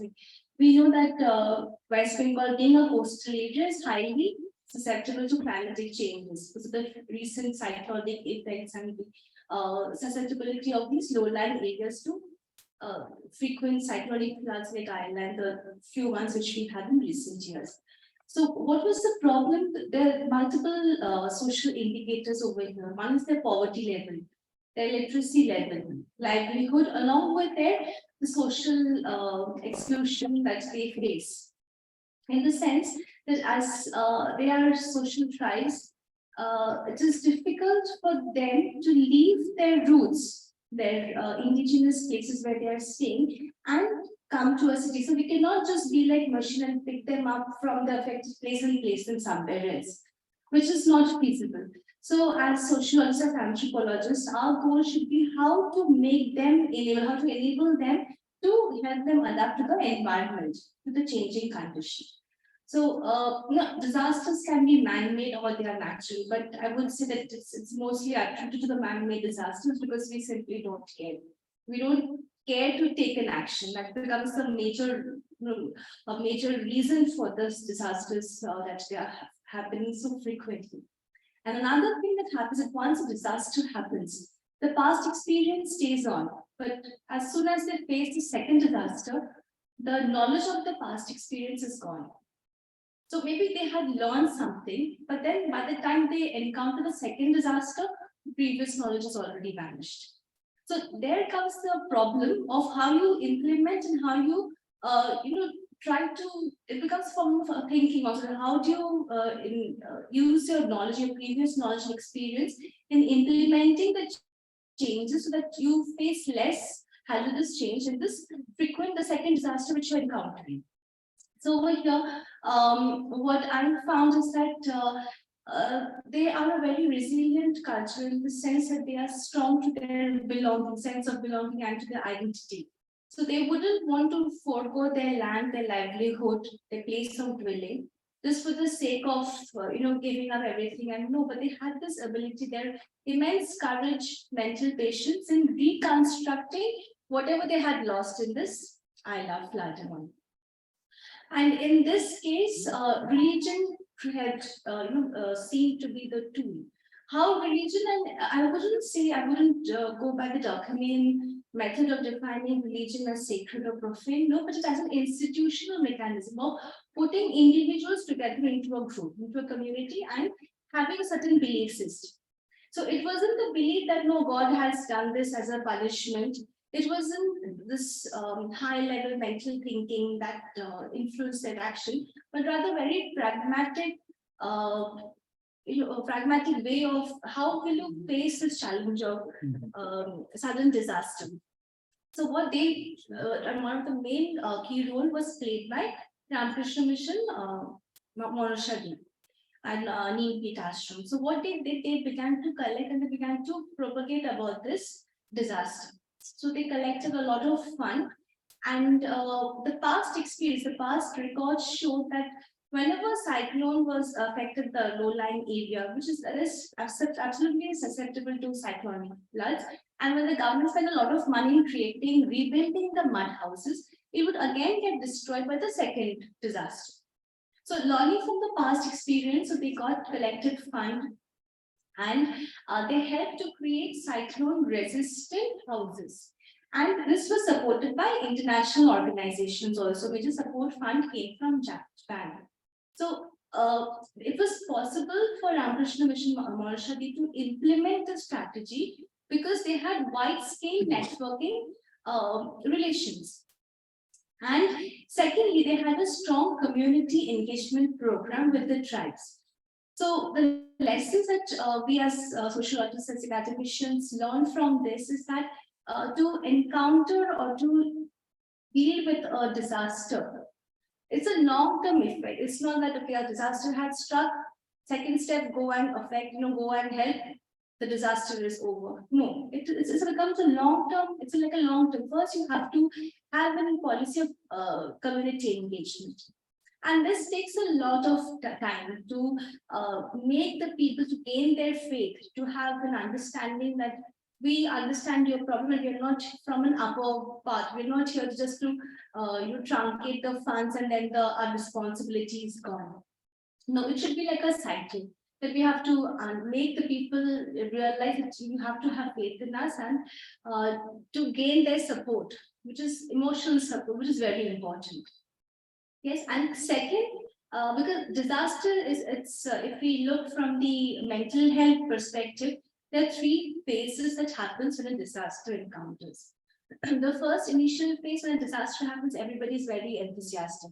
They are very energetic because they feel they'll help each other even at this loss, cost of death. The sense of grief hasn't sunk in that time. So they're ready to help, ready to extend fund, ready to extend support, whatever. The second step helps. This is also the stage when you have a lot of funds from all the various organizations.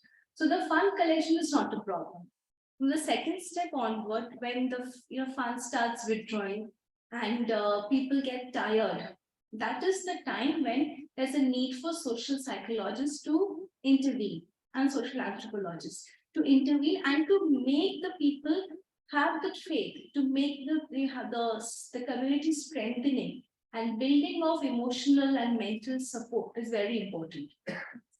So this is the time when we need counselors, because counseling is a very important factor. It's not just a destruction of my physical, material culture, physical things. It's also a breakdown on my willpower, right? So we need social psychologists during this second phase to build and boost their morale.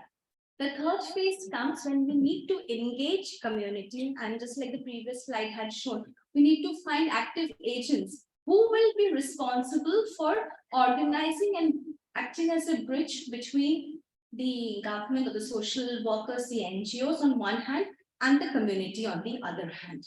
So these are the three phases of disaster management that we have to keep in mind. But unfortunately, there's a wide gap between practice and theory. So while the theory says that we have this, we have these problems and all, it is really difficult in implementation. So maybe at the implementation level, here comes the role of social scientists, social sociologists, and social anthropologists, who would be there, and whatever the main ingredient of a culture, the master, I think, which is religion, which will help people rebuild their faith and again help in rebuilding their structure. So there were many instances where Sundarban is a low-lying area. There are many islands widely scattered. The major problem was the sense of identity, because many were migrants. They have immigrated from Bangladesh, also crossed over the border. So since they have already left one household and have come and settled in another place, and now they encounter natural disaster. So there's always a duality of conflict in their mind. So something which I have already rebuilt with my own hand is being destroyed. And I wouldn't want to change and leave this sense of belonging. So we have to make them, help them in such a way that they're able to reconstruct their environment, their physical environment, in such a way they can deal with the natural disaster in the coming days, at the same time rebuild their mental health. So I'm not going into the levels of empowerment like economic education, which are natural. There will be there. There has to be measures of implementing these levels of the criteria of empowerment. But along with this, which is more important, is to have building their faith and morality. So I think as sociologists, I would feel that the main task of policymakers should be building their moral faith, and in implementing strategies in such a way that they're integrated with the whole community, not just being segregated from there. I think that I would very thank you so much. Thank you very much. Very, natural way, natural style of sharing wisdom. So I think that we can finish up all the panelists' discussions, and then we can have discussion on with all participants. I think I should now invite very humbly, I should invite now Dr. Sniruddha Dey, who is participating online. Dr. Dey, are you here? Dr. Dey, are you here with us? Dr. Dey, could you listen? Hello? I'll just call him. Yes. Or meanwhile, maybe I'll just call. Maybe you can call.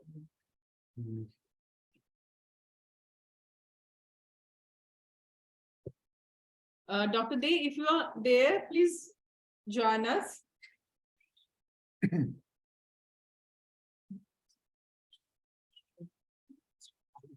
Okay. So in such a case, Hello. Not yet, right? Yes. Okay. Please. Dr. Dey, we are waiting to listen to you. Okay, sorry, there was some disturbances and I couldn't hear. No problem. This is digital India. So, no, basically, since the context is that it is World's Applied Anthropology Congress, and here I'm really proud that disaster management as a whole, it has been included in the Congress. So, and as a panelist, one of the panelists, I feel really proud, and Bhavanda, I call him Bhavanda. Bhavanda requested me that you have to be one of the panelists and continue from online, because he knew that it is not possible for me to physically join. I would have loved it. However, Professor Raja Chakraborty, I have never met you. I am very unfortunate. I never met Madam also, but Himadrida is my, I can say that though we have never worked in the same department, but I say my old comrade, old colleague. So we work together in disaster management field, and for West Bengal, for developing the professional field of disaster management, disaster risk reduction. So we have been continuing these things, and I believe we will continue. And IBRAD has joined.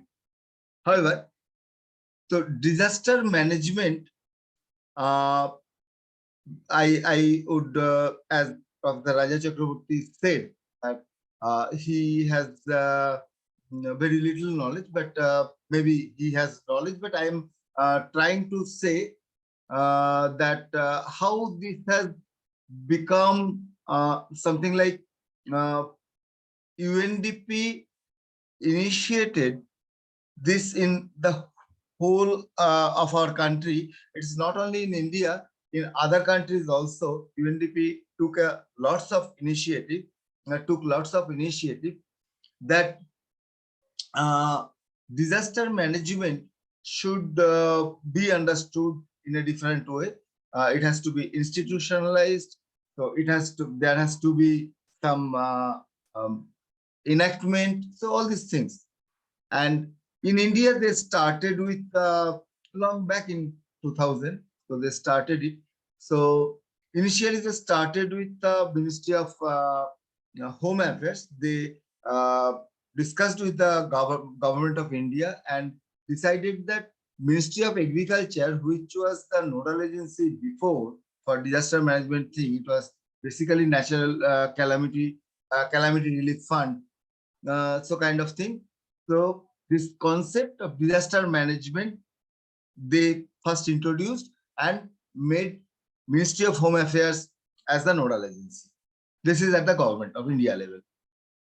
After that, in all the states, there were some nodal agencies selected. So in West Bengal, since we are here now, so in West Bengal, our nodal agency is the Department of Disaster Management.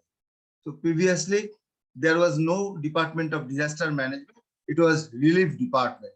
And I believe there are many colleagues, those who were BROs, Block Relief Officers, District Relief Officers, and they later on became PDMOs, Block Disaster Management Officers, District Disaster Management Officers, Subdivision Level Disaster Management Officers.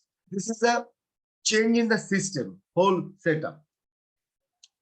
Another thing is that this institutionalization.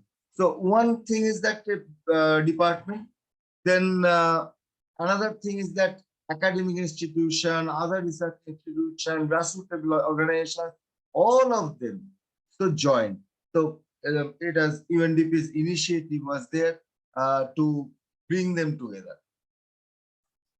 Finally, in 2005 in India, there was an act. It was Disaster Management Act 2005. So that enactment actually took place. Initially, in West Bengal, in 10 districts, disaster risk management program was launched by UNDP and Government of India together. In 10 districts, it was a model program. Afterwards, after this disaster risk management program, and from that DRMP, we have learned a lot. I'll share. because very recently government of India has circulated one thing, that is GP level development plan, GPDP. So that is an outcome of those DRMP, because it lost in the transitional phase. In between, this GPDP was not there, not given much emphasis, which was needed. However, Bhagavanda told me that in the Applied Anthropology Congress, I need to, as a student of anthropology, if I can speak for 10 minutes on solutions. Although whatever I have said, these are solutions, because disaster management should have been considered as a discipline, separate discipline, and its multidisciplinary approach should have been understood by all. And that's why in all the disaster development plans, disaster management plans are incorporated. So now if you go to agriculture department, they have to make a plan on disaster management. If you go, Himadrida is better known because he was in the district, he was in the state, so he will be able to explain more how they are doing it. Now, my point is that, okay, these are government law, government rule, government verdict, whatever way you see. But at the same time, if the community don't understand, then ultimately what would happen? So in disaster risk reduction, first thing what, as a student of anthropology, I wanted to, I tried to understand, that was who are most vulnerable. So we are talking about vulnerables, we are talking about hazard, we are talking about risk. So who are most vulnerable? And what is there actually? Because nowadays it is a recent trend that disaster risk reduction and climate change, these are to be clubbed together. So this type of mainstreaming is happening. You can refer to COP27, you can refer to COP26, you can refer to SDG, you can refer to Sendai framework, Diego framework. So all these things are there. So I'm not going into that detail. Now, question of people's involvement, people's participation, their knowledge development, all these things depends on what knowledge, what traditional knowledge systems are existing. And based on that, if we can do something. So basically in any development, what we give emphasis on, that is ownership, maintenance. These are the things. So how do we expect that people will maintain if some rocket science is introduced? How do we expect that ownership will be developed if rocket science is introduced? So people had their own coping strategies. So because disaster management, this subject has is very new, but disaster is not new. Disaster is happening since long, and that's why so people had their own coping strategies. So what type of coping strategies are there? So now I'm requesting Roktima to please show the slides so that I can follow on.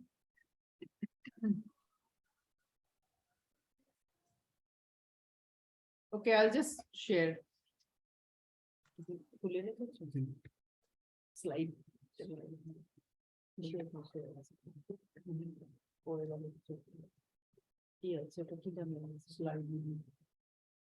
Folder.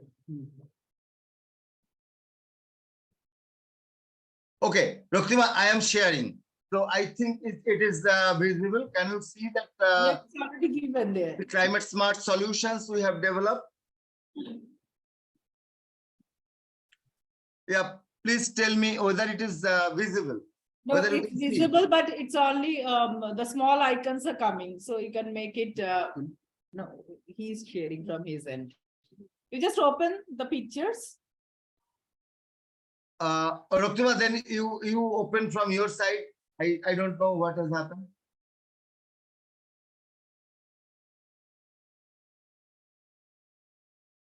Okay.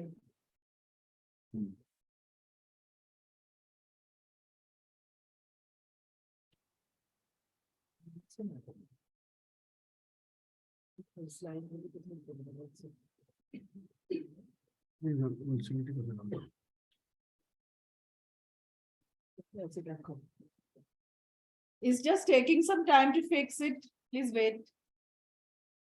Yeah, I think Bhagavanda will allow me some lost time. I am urging the chairperson. I am urging the chair, Professor Raja Chakraborty, also to give me some lost time, some extra time. So because of we have to cross 130 as an organizer. Two. Yes. How much time you need, you think? no, actually, it depends on how much time it requires to open the slide. Okay. The chairman has to decide. Let us do it. We have time. Don't worry. You say, You can speak and meanwhile the slide will be. say, Okay. say we take 5 minutes for opening up the sites. So how much, Okay. how much you need to explain everything? Yeah, is it visible now? Can you tell me? Is it visible now? Because I am starting with the Prism's approaches and principles, and let me explain that we basically what we thought that disaster management people know, but people do not have access to all this information, all the necessary things. So what we have realized that if intervene, then we should develop our intervention strategies based on some principles. So it is like we have decided that there should not be any make-believe situation. People should not believe that in the bottle, the water which is kept there, it is safe and we can have it, but it is not safe drinking water. It is something else. So this type of a situation should not be there. Now, people's traditional knowledge and practice should be documented. So people have their traditional knowledge systems and they have been practicing, and for reasons people have stopped practicing also. So why they have stopped practice, what they have been practicing, what are the actually benefits they have been getting out of.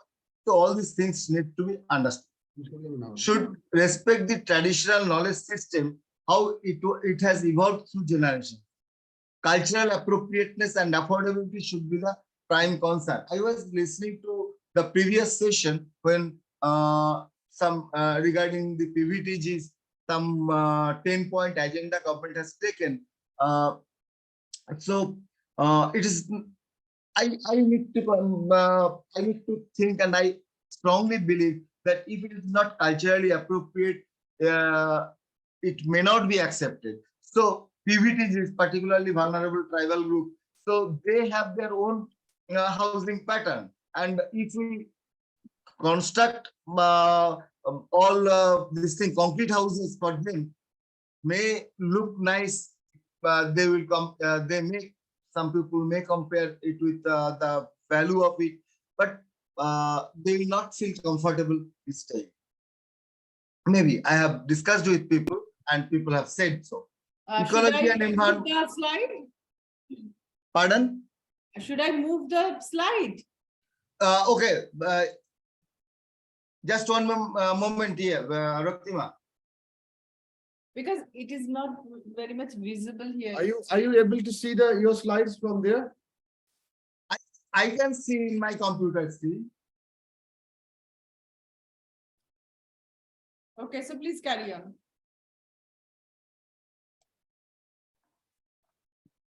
So isn't readable? Can't you read it?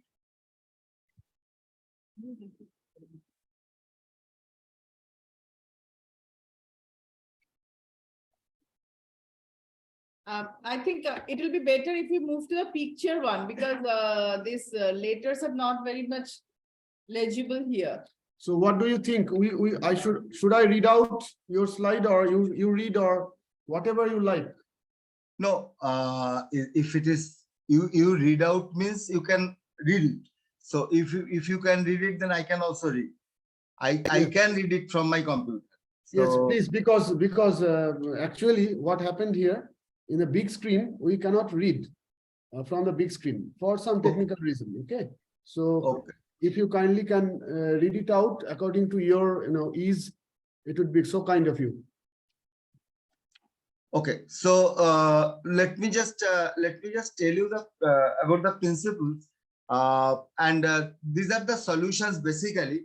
So I'm if it is not visible, photographs are not visible, then I may drop them. No, photograph is visible, but here maybe due to the background color and font color, it is not very much legible.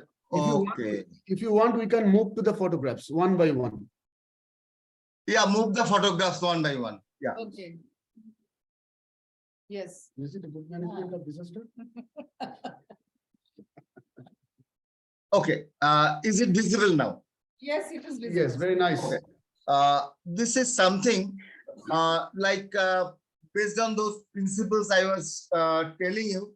So these are basically the traditional knowledge systems should be adhered, should be understood, and we should not think in a profit-making approach. With communities, if we want to work, then we need to think of a cost recovery approach. However, these are the things basically so we have developed. So disaster in 2000, if you remember, in 2000 in West Bengal, there was a huge flood in most of the South Bengal areas. And during that time, some of us, we tried to understand that how these people, if there is a medical exigency, so how these people will commute. So then we developed this rural ambulance, and this rural ambulance is on the 3 wheels, and later on it has value additions are there, like solar panels are fitted, solar battery operated. This rural ambulance is developed, but initially in the interior, if you see that stretcher is there, and this is from the back door, the stretchers can be pushed, and there is a wash basin, there is oxygen cylinder, all these things are there, and at one side you can see that the attendants can also sit. Rakiba, next.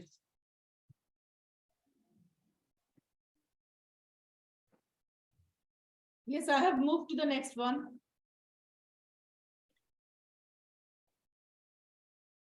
The Okay. picture which has writing like low cost cyclone, that picture. Yeah, so low cost cyclone, flood, and earthquake resistant house. So we have seen that government is taking loan from World Bank, huge, and they are constructing huge infrastructure, and later on named it like multi-purpose cyclone shelter. But ultimately, we have seen the realization is that people do not want to move. People do not want to shift there, and they want to sit in the end that yes, we can survive in the original structure or in the original habitat by even tying them up with the trees. So our question to the government was that if the government can construct such houses, small individual houses, where there will be options for economic development, so this is possible, and based on the national housing this policy, so we have constructed 367 square feet steel house, which is earthquake prone, and it has stand for 2 cyclone Amphan and cyclone Yas. So nothing happened to this structure, and it is flood prone. So the important thing is that a 5 members family, they can stay over there. They have water facility there, and this is a balcony being shown. And in this balcony, they can use for drying their clothes, food stuff or something. So all these things are there, and they can stay very comfortably. Another important thing is that in the post disaster, we need to spend money on psychosocial counseling and tube well disinfection. Things are there, and it is a huge amount government has to spend, or the NGOs have to what. So these are the things can be avoided. We don't need to spend money on those aspects. Next slide, Pratima.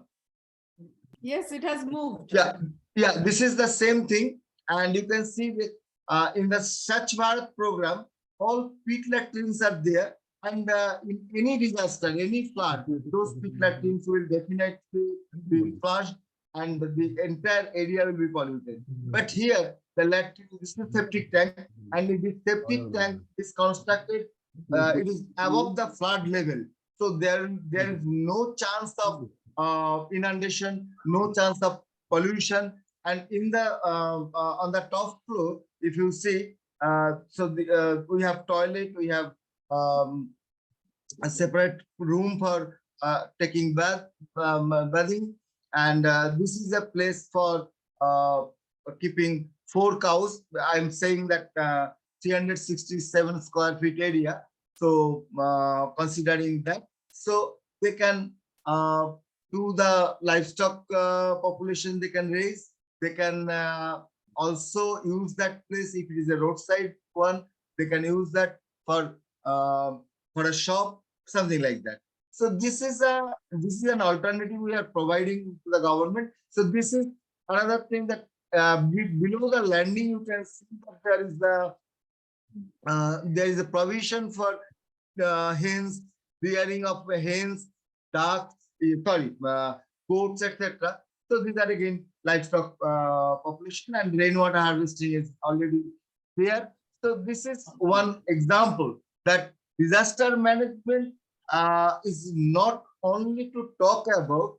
It is very important to understand what people need, why people refuse to go to the high-rise multi-purpose cyclone shelters, and what basically what requirements are there. Next. Yeah, this is another issue of disaster management thing, because we are both disaster and climate change. So this is a multi-purpose oven. So in most of the places we have seen that people are still using this thing, your agricultural waste, and this agricultural waste when they use, we can only think of reducing the fuel. So reducing the fuel, and at the same time we need to next. We need to think that how they are carrying this head load of fuel wood from the forest. So they are being abused by the forest guards. Sometimes there are conflicts with the animals. They do not have good shoes, and most of the time this is disaster violence and the fire incidents, because the child will, for any reason, he or she will definitely come to her mother, and mother is cooking. So at that time, flame is coming outside. So the whole this cooking is on, and when the child is here, so mother is busy in protecting her child. So it is the situation, and then fire incidences cannot be avoided. So these are the things actually. This is how they are using more fuel. This is how, because this jute sticks walls are there, so you can see that how fireproof it is. So next.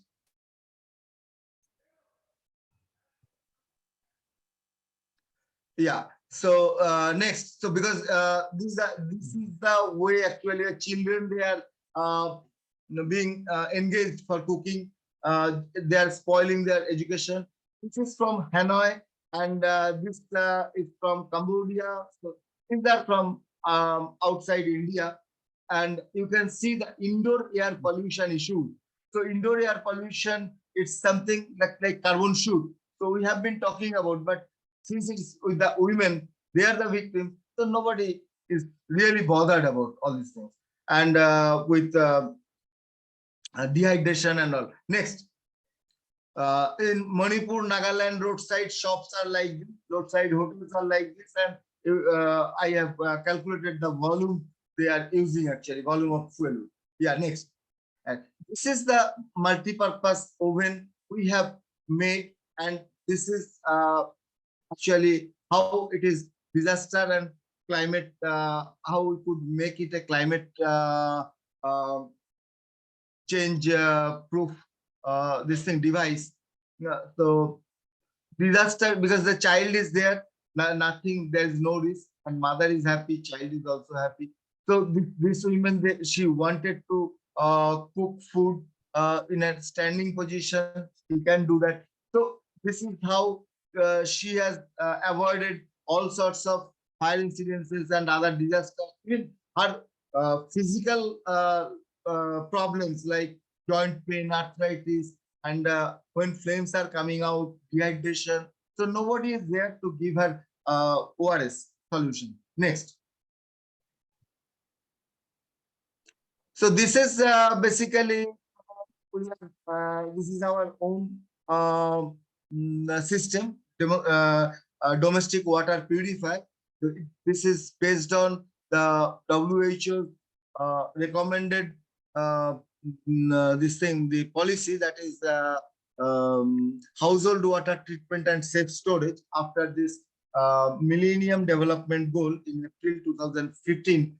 WHO said that we should think whether we should invest more on safe drinking water, because the achievement was 32% only globally, or we should go for household water treatment and safe storage. So safe storage concept was not there. So however, next. So this is our surface water treatment, how we are using surface water in arsenic prone area where arsenic is there in the groundwater. So how we are using surface water, how we are using subsurface water in North Bengal and other areas where there people are using only wells, and they have fluoride issues and other contaminants in water. So how they can have safe drinking water, and the technology, basic technology, the oxycofloc sedimentation technology was recommended by the All India Institute of Hygiene and Public Health, Kolkata.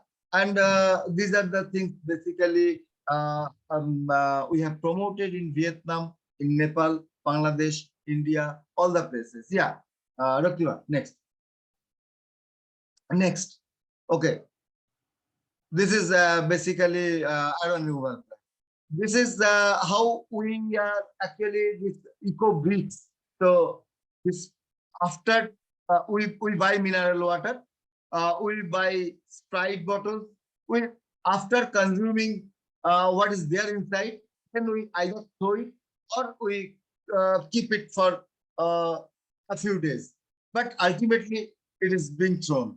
So that empty bottle is there, and at the same time, we all buy polythene carry bags and all these things.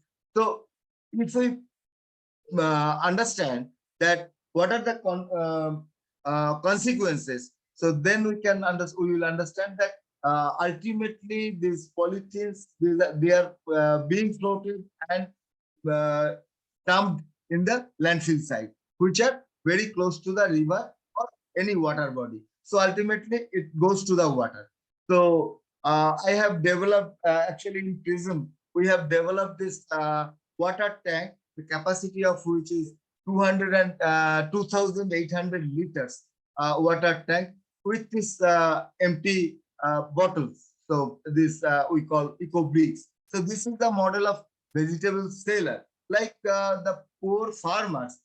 We are talking about disaster, we are talking about climate smart agriculture, we are talking about disaster smart agriculture. So when the person, he cannot sell his perishable vegetables in the market, how he will get the cash which is required? So this is without using any energy, any extra energy. People can develop vegetable sellers, they can keep their vegetables, store their vegetables inside, and vegetable shelf life will.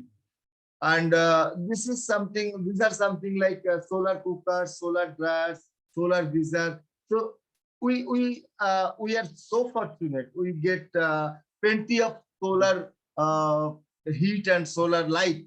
So we are not using it. We are all the time complaining that government is not. So during night, so only for 12 hours we need that. But during the day, we get all these things. So now say we are cooking in solar cooker, using solar cooker for cooking. So we don't need gas. These are the things basically we have tried to promote, and I firmly believe that development is an unfolding from within, and there are solutions from within. So solutions are there with the people, and we need to understand that what are the solutions for what. All our innovations are worked out in consultation with the communities, and we would we could avoid dependencies. Thank you. Thank you so much, Dr. Day, for summing up a big issue, a very detailed description of what of your activities in a very short time. Thank you so much. So I think it's better now to move to our next panelist, and then after all presentations are done, we can have a brief discussion with all participants. So Yes. I would like to now invite Mr. Himadri Moitra, the former Disaster Management Officer, Government of West Bengal, and a person of great wisdom with this topic, and with a great experience. Thank you.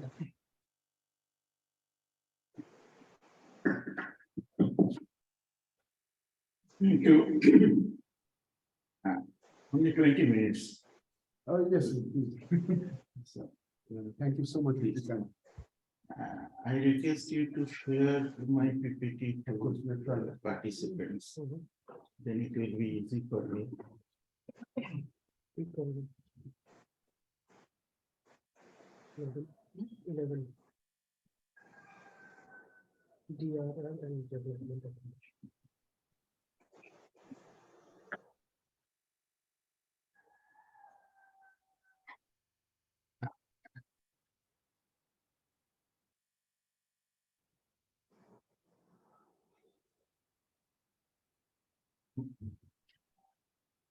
Here we are. Next.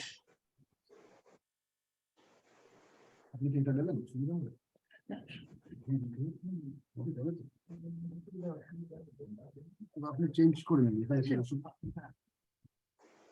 Comfortable হবে আপনি। ঠিক আছে।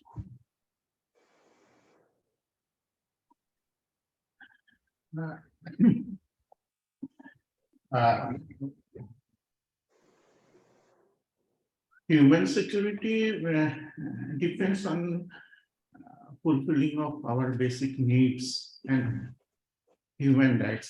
This is theoretical, practically. Maslow's law of need hierarchy theory first use this term basic needs. In his need hierarchy theory, there are some stages, lowest level stages, basic needs, then safety needs, then social needs, etc. Now, if these basic needs we define, this is only physiological needs. That means food, sex, safety, etc.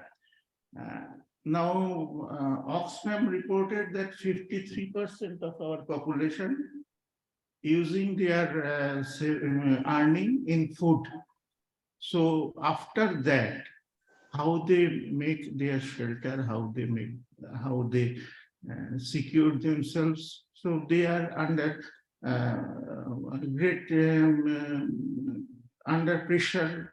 Their human rights is not fulfilled, and disaster, particularly disaster, affect this human security because when disaster strike, this basic needs is under threat for the people who are at the zero level, last mile. So this is the most important thing for our anthropologist friend to study the mechanism, because disaster, as I pointed out, disaster is a situation when long-held and cherished values are questioned. Most important cultural value that is challenged during the times of disaster is the value attached to human security. Now, basic needs is at policy level, it is sustainable development. If development is not sustained, then there is a question of fulfilling of our basic needs, and human rights, for human rights, it is inclusive governance. Without good governance, you can't get the rights fulfilled. Now, how disaster affect human security? Water availability, drought, food security, etc. And next is health, rapid onset disaster, justice in mitigation and adaptation that is affected in disasters. How disaster arises? Specific hazard and vulnerability of the people. That is when hazard and vulnerability of the people meet each other. The interface of vulnerability and hazard is the disaster. Suppose this room is not disaster resilient, earthquake resilient room. So this room is in a vulnerable position for a particular hazard, that is earthquake. So this room is in disaster risk. Now, if earthquake occurs, then disaster will happen. So our main concept behind disaster management is addressing the vulnerability of the people. We cannot address the hazard, it is natural, or maybe it is man-made, but we address the vulnerability of people, then we can manage disaster.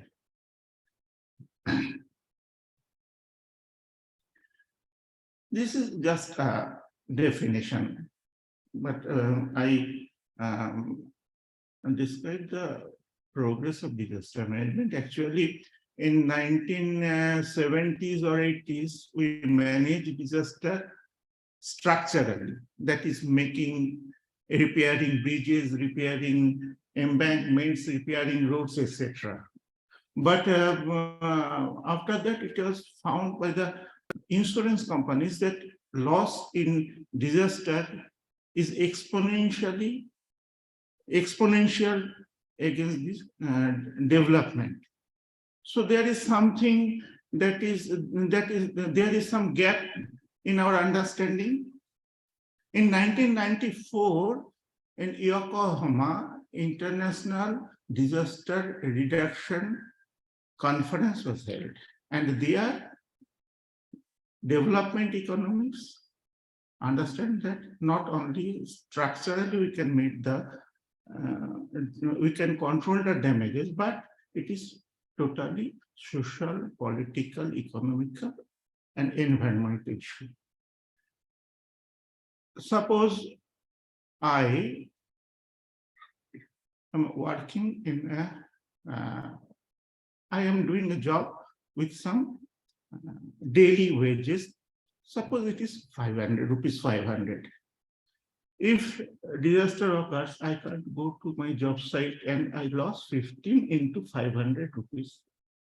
If 1 lakh people suffers this loss, then what is about our national income?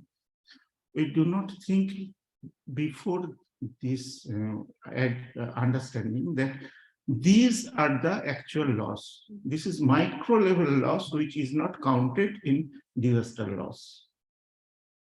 So after that, disaster management concept is come into force. Now, in 2000 Millennium Development Goal was in probably 2000 Millennium Development Goal, but 2005, the nations sit in Kobe to decide whether we can achieve this Millennium Development Goal.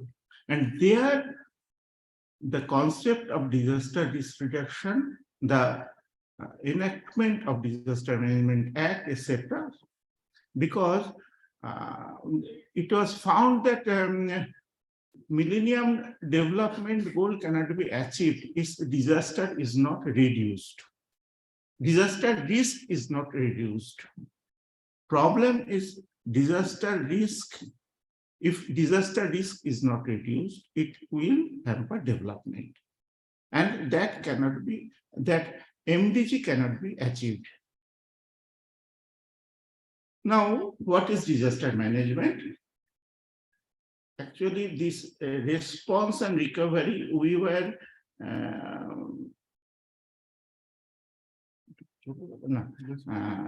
response and recovery comes under crisis management. We are busy in crisis management, not in mitigation or preparedness, that is risk management.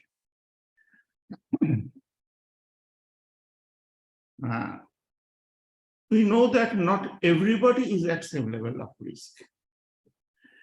Even not everybody is affected in the same manner, but our relief activity is not disaggregated, or this differential vulnerabilities is not addressed. So if we started to see the actual vulnerability of the people, we have to address on that manner that everybody with their particular vulnerability can be addressed. Because see, I am an old person. I can't run faster than probably you. My vulnerability is greater than this young chap. So individually, we have to decide who is most vulnerable and which locality is vulnerable. Manshadip is more vulnerable than our town, but when we distribute relief, we generalize it. That is the problem with our problem with crisis management. And risk management is function of hazard, vulnerability, and capacity. Hazard is common. If we reduce the vulnerability, vulnerability is proportional to disaster risk. If we reduce vulnerability, then we can reduce the risk. If this house is embedded with this earthquake risk criteria, then its vulnerability will be reduced and also its disaster risk. Likewise, if I become more smart, then I will be less vulnerable. Like this, exposure and vulnerability is physical, social, economic, environmental, etc. And if we enhance our capacity, then it is inversely proportional to disaster risk capacity. suppose when man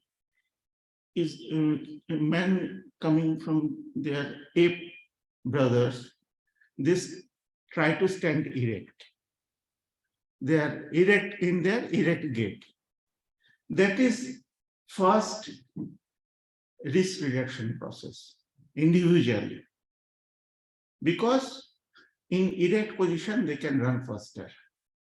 Second is they free their hand. That is another risk reduction process. I grip this thing like this, but our ape brother grip this like this. So development at that age is like this. Our change in structure made us more resilient to nature. And after that, when we use fire with 2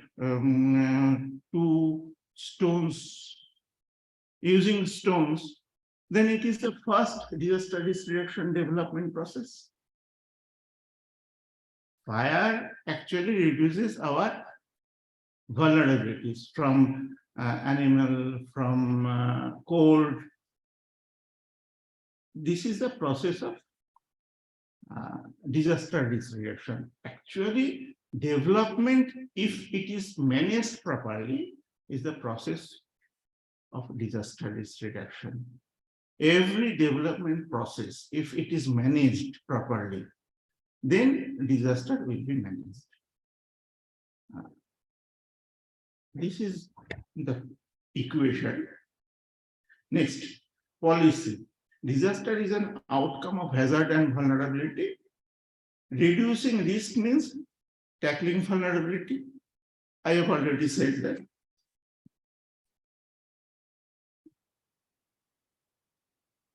Approach knowledge of hazard and vulnerability. Data gathering and risk assessment. We call it hazard risk vulnerability analysis. Like a business problem, it is SWOT analysis, strength, weakness, opportunity. In disaster management studies, it is HRVA, hazard risk vulnerability analysis. Improved policies and risk sharing mechanism, land use planning, etc. This is disaster risk reduction approaches. Linkage, building DRR into development. Development linkage. Linking relief reconstruction. We rebuild the risk after a disaster. What she said, we are rebuilding the risk, not build for better. If we're rebuilding the risk, then in next disaster, it will again become vulnerable. Facilitating risk reduction legislation, that is, one is Disaster Management Act, another, there are different acts, Coastal Regional Act, Flood Plain Act, different types of act. Supporting local and people-centered intervention, that is community-based disaster risk management. If community can't feel the ownership of their development, they will not participate in development. First thing is community in common. We have done, Sniruddha said, we have done from 2000 to 2011 under UNDP, disaster risk reduction, disaster risk management plan up to local level, block level, panchayat level. At panchayat level, we made disaster management plans under UNDP. This is development. Development and disaster linkage. Development can increase vulnerability. Recent example is Himachal Pradesh. Disaster can set back development. It is common. Development can reduce vulnerability. It is also common. Disaster can provide development opportunities. Gujarat earthquake, great example. Development can provide development, and disasters can provide development opportunities. How to go about integration of DRR into development programs? Key sector: education, irrigation, agriculture, etc., health. If we plan these in these sectors properly, including disaster risk reduction components in development plan, then it will be capacitated. Their vulnerability will be reduced. If this development plan, our DRR component is included in development plans, then suppose when this building is in the structure of this building is planned, if we included earthquake resistant components, then this building will be earthquake resilient. Likewise, at village level, if we do plan including DRR components, then the village level vulnerability will be reduced. Within each sector, key programs to be identified. For integration, we have to identify the entry points within the programs. This is sustainable development goals. 17 goals are there in sustainable. Actually, after 2005, in 2015, there are 3 important international conferences. One is Sustainable Development Goal, another is Sendai Framework, and another is Paris Agreement on Climate Change. So we can see that in Sustainable Development Goal, first is poverty, no hunger, good health. All this will reduce our vulnerabilities if we achieve these Sustainable Development Goals. And in Sendai Framework also,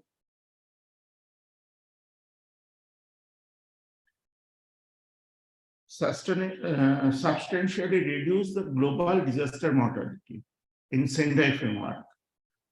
Number of affected people. Disaster mortality is reduced if we prepared our emergency management plan in a good way, evacuation plan or emergency management. So global disaster mortality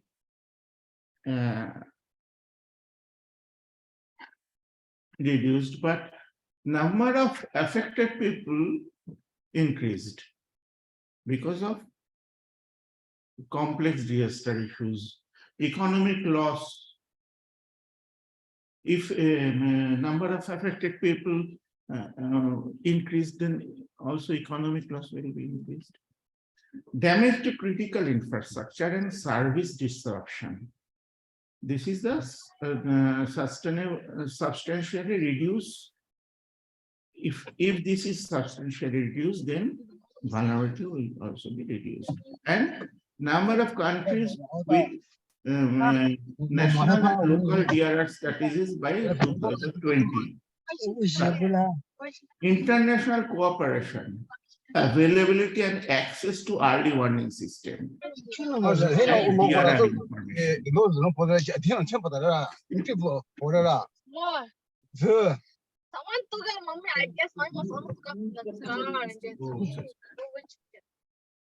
The online participants, so somebody please mute. Please mute yourself.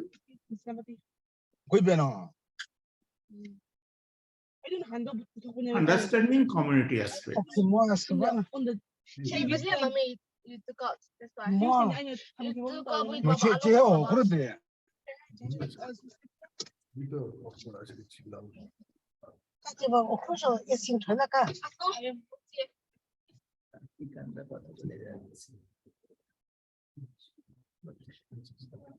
Community aspect, social aspect, members of the community and their relationship with each other.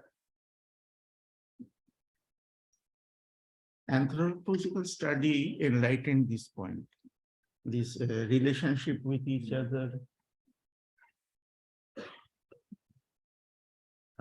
health, gender. This is also very important. Mainstreaming of gender issues. Then housing, political is decision-making process. This must be bottom-up approach. Decision-making process must be bottom-up approach if we consider the community-based under disaster risk reaction process. Next, who decides for whom? Why? Economic. Livelihood resources access. And there is another point, assets. Actually, resources and assets is the main criteria for reducing disaster risk. Resource and assets. Livelihood activities. Consider the COVID situation. Livelihood activities disrupted. Micro to macro linkages, cultural, people's way of creating and transferring knowledge. Community practice, ecological. Great. Thank you thank you so much for winding up hurriedly, but in a fantastic manner. This is because of, I think, for his wisdom. So we had 3 panelist speakers. First was my friend Anuja. She actually pointed out, so it was, to me, it was a very fantastic because we summed up very nicely. We ended up lastly in anthropology. This is a conference of applied anthropology. So it was, I am thrilled to be in the chair of this session. So Anuja pointed out, you see, she pointed out many things, but what I find to very interesting in summing up that we should preserve the traditional knowledge. We should build our foundation of disaster management on the structural and traditional organizational system of the society or the culture or the community which we are trying to save from the disaster.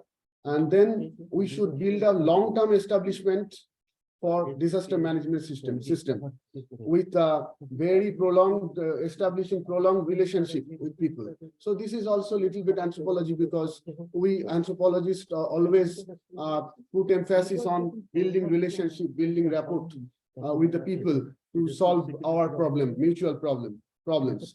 Then Dr. Aniruddha, he excellently showed us practical examples of a great effort of disaster management in a particular locality. He also emphasized on the importance of traditional knowledge system. But I saw there, what I found in his presentation, that he actually pointed out towards the need of combining the traditional knowledge with the current need. That was brilliant.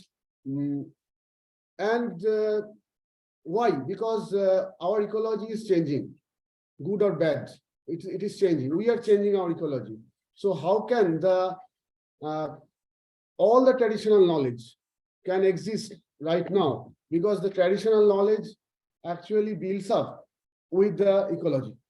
So ecology, if ecology is not traditional, so how can all the knowledges, existing knowledges be traditional? So we have to combine the modern scientific knowledge with traditional knowledge. So then Mr. Moitro excellently described us the concept and the actual theoretical background of disaster management. And then at last, he also concluded with the importance of the cultural adaptability of our disaster management mechanisms and plan and implementation, and the community ownership. It was very important thing. The community should feel that they own the management system. And then what I find that he also described how it was previously it was a structural management, then it became the then we tried to adopt a holistic approach. So then at the last, we also with this we also end up with anthropology, because Professor Roy would be very happy because he always relies upon the one or two sentences. Yes, of course. Yeah. So holistic approach. So our own approach, anthropological approach. Maybe we anthropologists, according to Professor Roy, we can't solve the problem. But this is a chronic disease in India. I think that I don't know about abroad because I don't have much experience working abroad. Here we actually the academicians, and there is a very poor or almost no bridge between academicians and implementers. So this is the biggest area we should work on. We should have mutual respect to each other, because you see, lastly, I dropped my idea of presenting you my slides because we don't have time, but very significantly, I should share 2 minutes of my what I actually we the theoreticians or who cannot bring the change, we actually create more problem, more challenge for the implementers. We point out towards new problems, new challenges, new things to work on. For example, there are few projects. There have been few projects worldwide, about 4 or 5 projects in which actual disaster was considered as a prenatal stress. So these all these projects, including ours, we concentrated on the intrauterine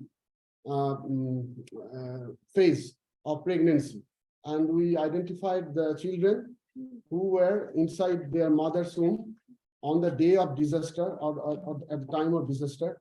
Then we presumed, of course, on the basis of scientific evidence, that this disaster, only disaster, not the disaster related hardship, only the disaster, it is a stress, it's a stressor. Then how this stress caused by the disaster actually it leaves a long-term effect on the development, physical and physiological development of human being.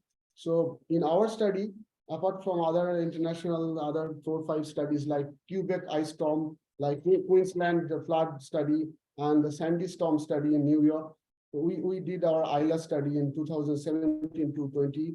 What we did, we selected 2 islands of Sundarban, which were most affected by ILA storm in May 2009. I think 25th May 2009. Then we found out those children, when they were around 8 years of age, those children who were all intrauterine on the day of ILA. And we studied these children, their growth pattern, their anthropometry, and their some health characteristics, their neuromotor development, their psychological development. We had already few publications in which we clearly showed that these children compared to the control children. We also had a control cohort of children from other parts with similar population where there was no ILA or a little bit of stone. And then we compared these children very scientifically, very methodically, according to rigorous statistical approach. Then we found that in all cases, these ILA children were poorer, had poorer health, had poorer nutritional status, had poorer physical functioning, they had higher ADHD prevalence. So we all the publications are there in the web, you can see. So now, why I mentioned this thing, that our job is to identify the problem. Every people has their own job in our society. We should not poke into others. We should very sincerely, we should have training and we should perform our own job. And we can interact. We need people, society need people like Professor Roy, organization like IBRAD, who can bring the change. They have the duty, or they don't have the duty. I think they have accepted this hard job by themselves to make the change. But if I can't change, should I stop my work? That is my question. So we should tolerate each other, and we should interact, and we should actually, this is high time to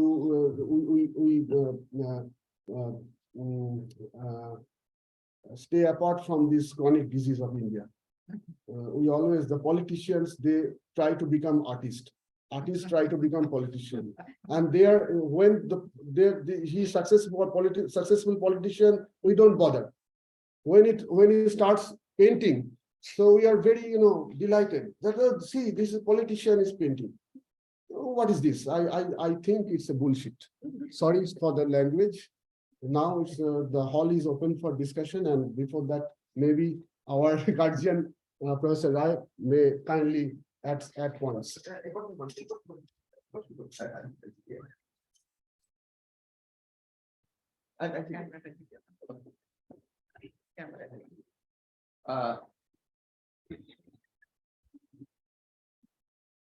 Am I audible? শুনতে পাচ্ছো? I'll just take 2 minutes. Just take 2 minutes. I was listening to all the panelists, and I was thinking how to conclude in a simple way. And I'm fond of talking to the villagers. So যদি গ্রামবাসীকে বলতে হয় disaster ম্যানেজমেন্টটা কি এবং তার উপচার কি, সহজ কথায় বর্তমান সিস্টেম মানেই হলো ইন্টারডিপেন্ডেন্স। এক কাজ করছে, সে সিস্টেমে যদি যে কোনো এক পার্ট নড়ে বসে, তাহলে সিস্টেম ফাংশনিং এ প্রভাব হবে। as simple as that. যেমন এই ঘরটা গ্রাম, ডিসাস্টার মানে কি? সমান এই দুম করে বাতা পড়ে, এটা পড়ে গেল, এবার ম্যাডাম ওকে বলতেন কিরণ ফিটিং করেছো। দ্যাট মিন্স গ্রামে যে কোনো ব্যবস্থা চলছে, দুম করে যদি বন্ধ হয়ে যায়, এই দুম করে আস্তে আস্তে নয়, ডিসাস্টার মানে দুম করে। এবার ম্যানেজমেন্ট বললেন, madam Saurabh, he is always in firing line. Saurabh, next time I don't want to think of that. Then Saurabh will think a option. অর্থাৎ সিস্টেমে যদি গন্ডগোল হয়, তার উপচার একটা কথা, অপশন আর একটা কথা।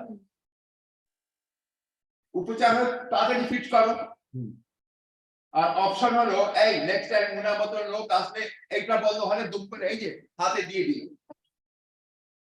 একটা মাইক সামনে আছে। তো ডিসাস্টার মানে যে কোনো সিস্টেম, গ্রামে গাছ পড়ে গেল, যতটা তাপ ধুম করে বেড়ে গেল। তো আমাকে এই ঘরে যেই ডিসাস্টার ম্যানেজমেন্ট করতে হবে, প্রত্যেকটা সিস্টেমটাকে আগে জানতে হবে। আর আমাদের মতন জ্ঞানী গুণী লোক কি করি, যে কোনো একটা, এটা করলে ভালো হয়, এটা করলে ভালো হয়, এটা করলে ভালো হয়। গ্রামবাসীরা কোনটা জানে না যে গাছ পড়ে গেলে ক্ষতি হবে? কে জানে? বন্যা হলে নদীর জল মুর্শিদাবাদ মাদাতে দুমদুম করে বাড়ি ভেঙে দেবে। এইটা নদী ধারে যে বাড়ির পাশে আছে সে ভালো জানে না ডিএম ভালো জানে? বলুন তো। ডিসাস্টার ম্যানেজমেন্ট আমরা বলছি তো ইন নাটসেল ও যা বললো, যারা সিস্টেমে কাছে আছে তারা যদি প্রিপেয়ার্ড হয়, ওই দুম করে পড়ে গেলে রিপেয়ারিং কি করে হবে আর অপশনটা কি করে হবে, ওটাই ম্যানেজমেন্ট হওয়া উচিত। লাস্ট কথা যেটা আমি প্রায় বলে থাকি, এখন বলছি, আজকে বিকেলে বলবো একই কথা। এইটা বন্ধ হলে রিপেয়ারিং করতে হবে, কাজ এটা করতে হবে। যেমন গ্রামবাসীরা সবাই জানে, তাহলে আমাদের দরকার, বাইরের লোকের তো দরকার হচ্ছে কেন? কেন হচ্ছে সবাই জানেই তো। কেন হচ্ছে বলবো, লাস্ট সেন্টেন্স। প্রত্যেক সিগারেট প্যাকে লেখা আছে smoking is injurious to health. কে না জানে? ওটা দেখার পর কি সিগারেট খাওয়া বন্ধ করে দিল রাজা? ঠিক তো, বললে হবে না। কিন্তু যখন মন্দিরে ঢুকছে তখন কি জুতো পরে ঢুকছে কেউ? কোন আইন দেখেছে তো ডিসাস্টার ম্যানেজমেন্টের আইন? জুতো পরে ঢুকতে হবে? বা কোনো ইনসেন্টিভ আছে যে জুতো পরে যাবে তাকে টাকা দেওয়া হবে? Why? Because it becomes a habit ছোটবেলা থেকে সিস্টেম তৈরি করা। ঠিক তেমনি ডিসাস্টারেও স্বাস্থ্য ভালোর জন্য যেমন যোগা, ব্যায়াম, সকাল খাওয়া, ওই সিস্টেম তৈরি করা। And that is most challenging. And we'll discuss how to develop a new system of disaster management, preparedness, not only writing sloganটাকে কিভাবে রূপায়ণ করা যেতে পারে, যেটা প্রয়োজন রূপায়ণ করা। That means developing new social order. Developing new social order to the church. Thank you. মানে একটা ভালো গল্প আছে, মানে একজন বলেছে ভালো, একটা আপেল যদি পুরো ডিজাস্টার ম্যানেজমেন্ট হয়, তার প্রত্যেকটা সেক্টর হচ্ছে টুকরো টুকরো অংশগুলো, যে যা সেক্টর নিয়ে কাজ করলো, করে সেটাকে ভালো করলো, কিন্তু পরে আর আপেলের মধ্যে ওটাকে জুড়ে দিল। বিভিন্ন লোকেরা আপেল থেকে টুকরো টুকরো নিয়ে সেটাকে ডেভেলপ করে সেটাকে নিয়ে আবার আপেলটা তৈরি করে ওইভাবে। So should we now concentrate on nutrition rather than the disaster before it is disastrous inside our stomach? I think we should not be late for the next session. And I especially would like to thank our panelists, and especially to Dr. Sniruddha for participating from very this kind of place,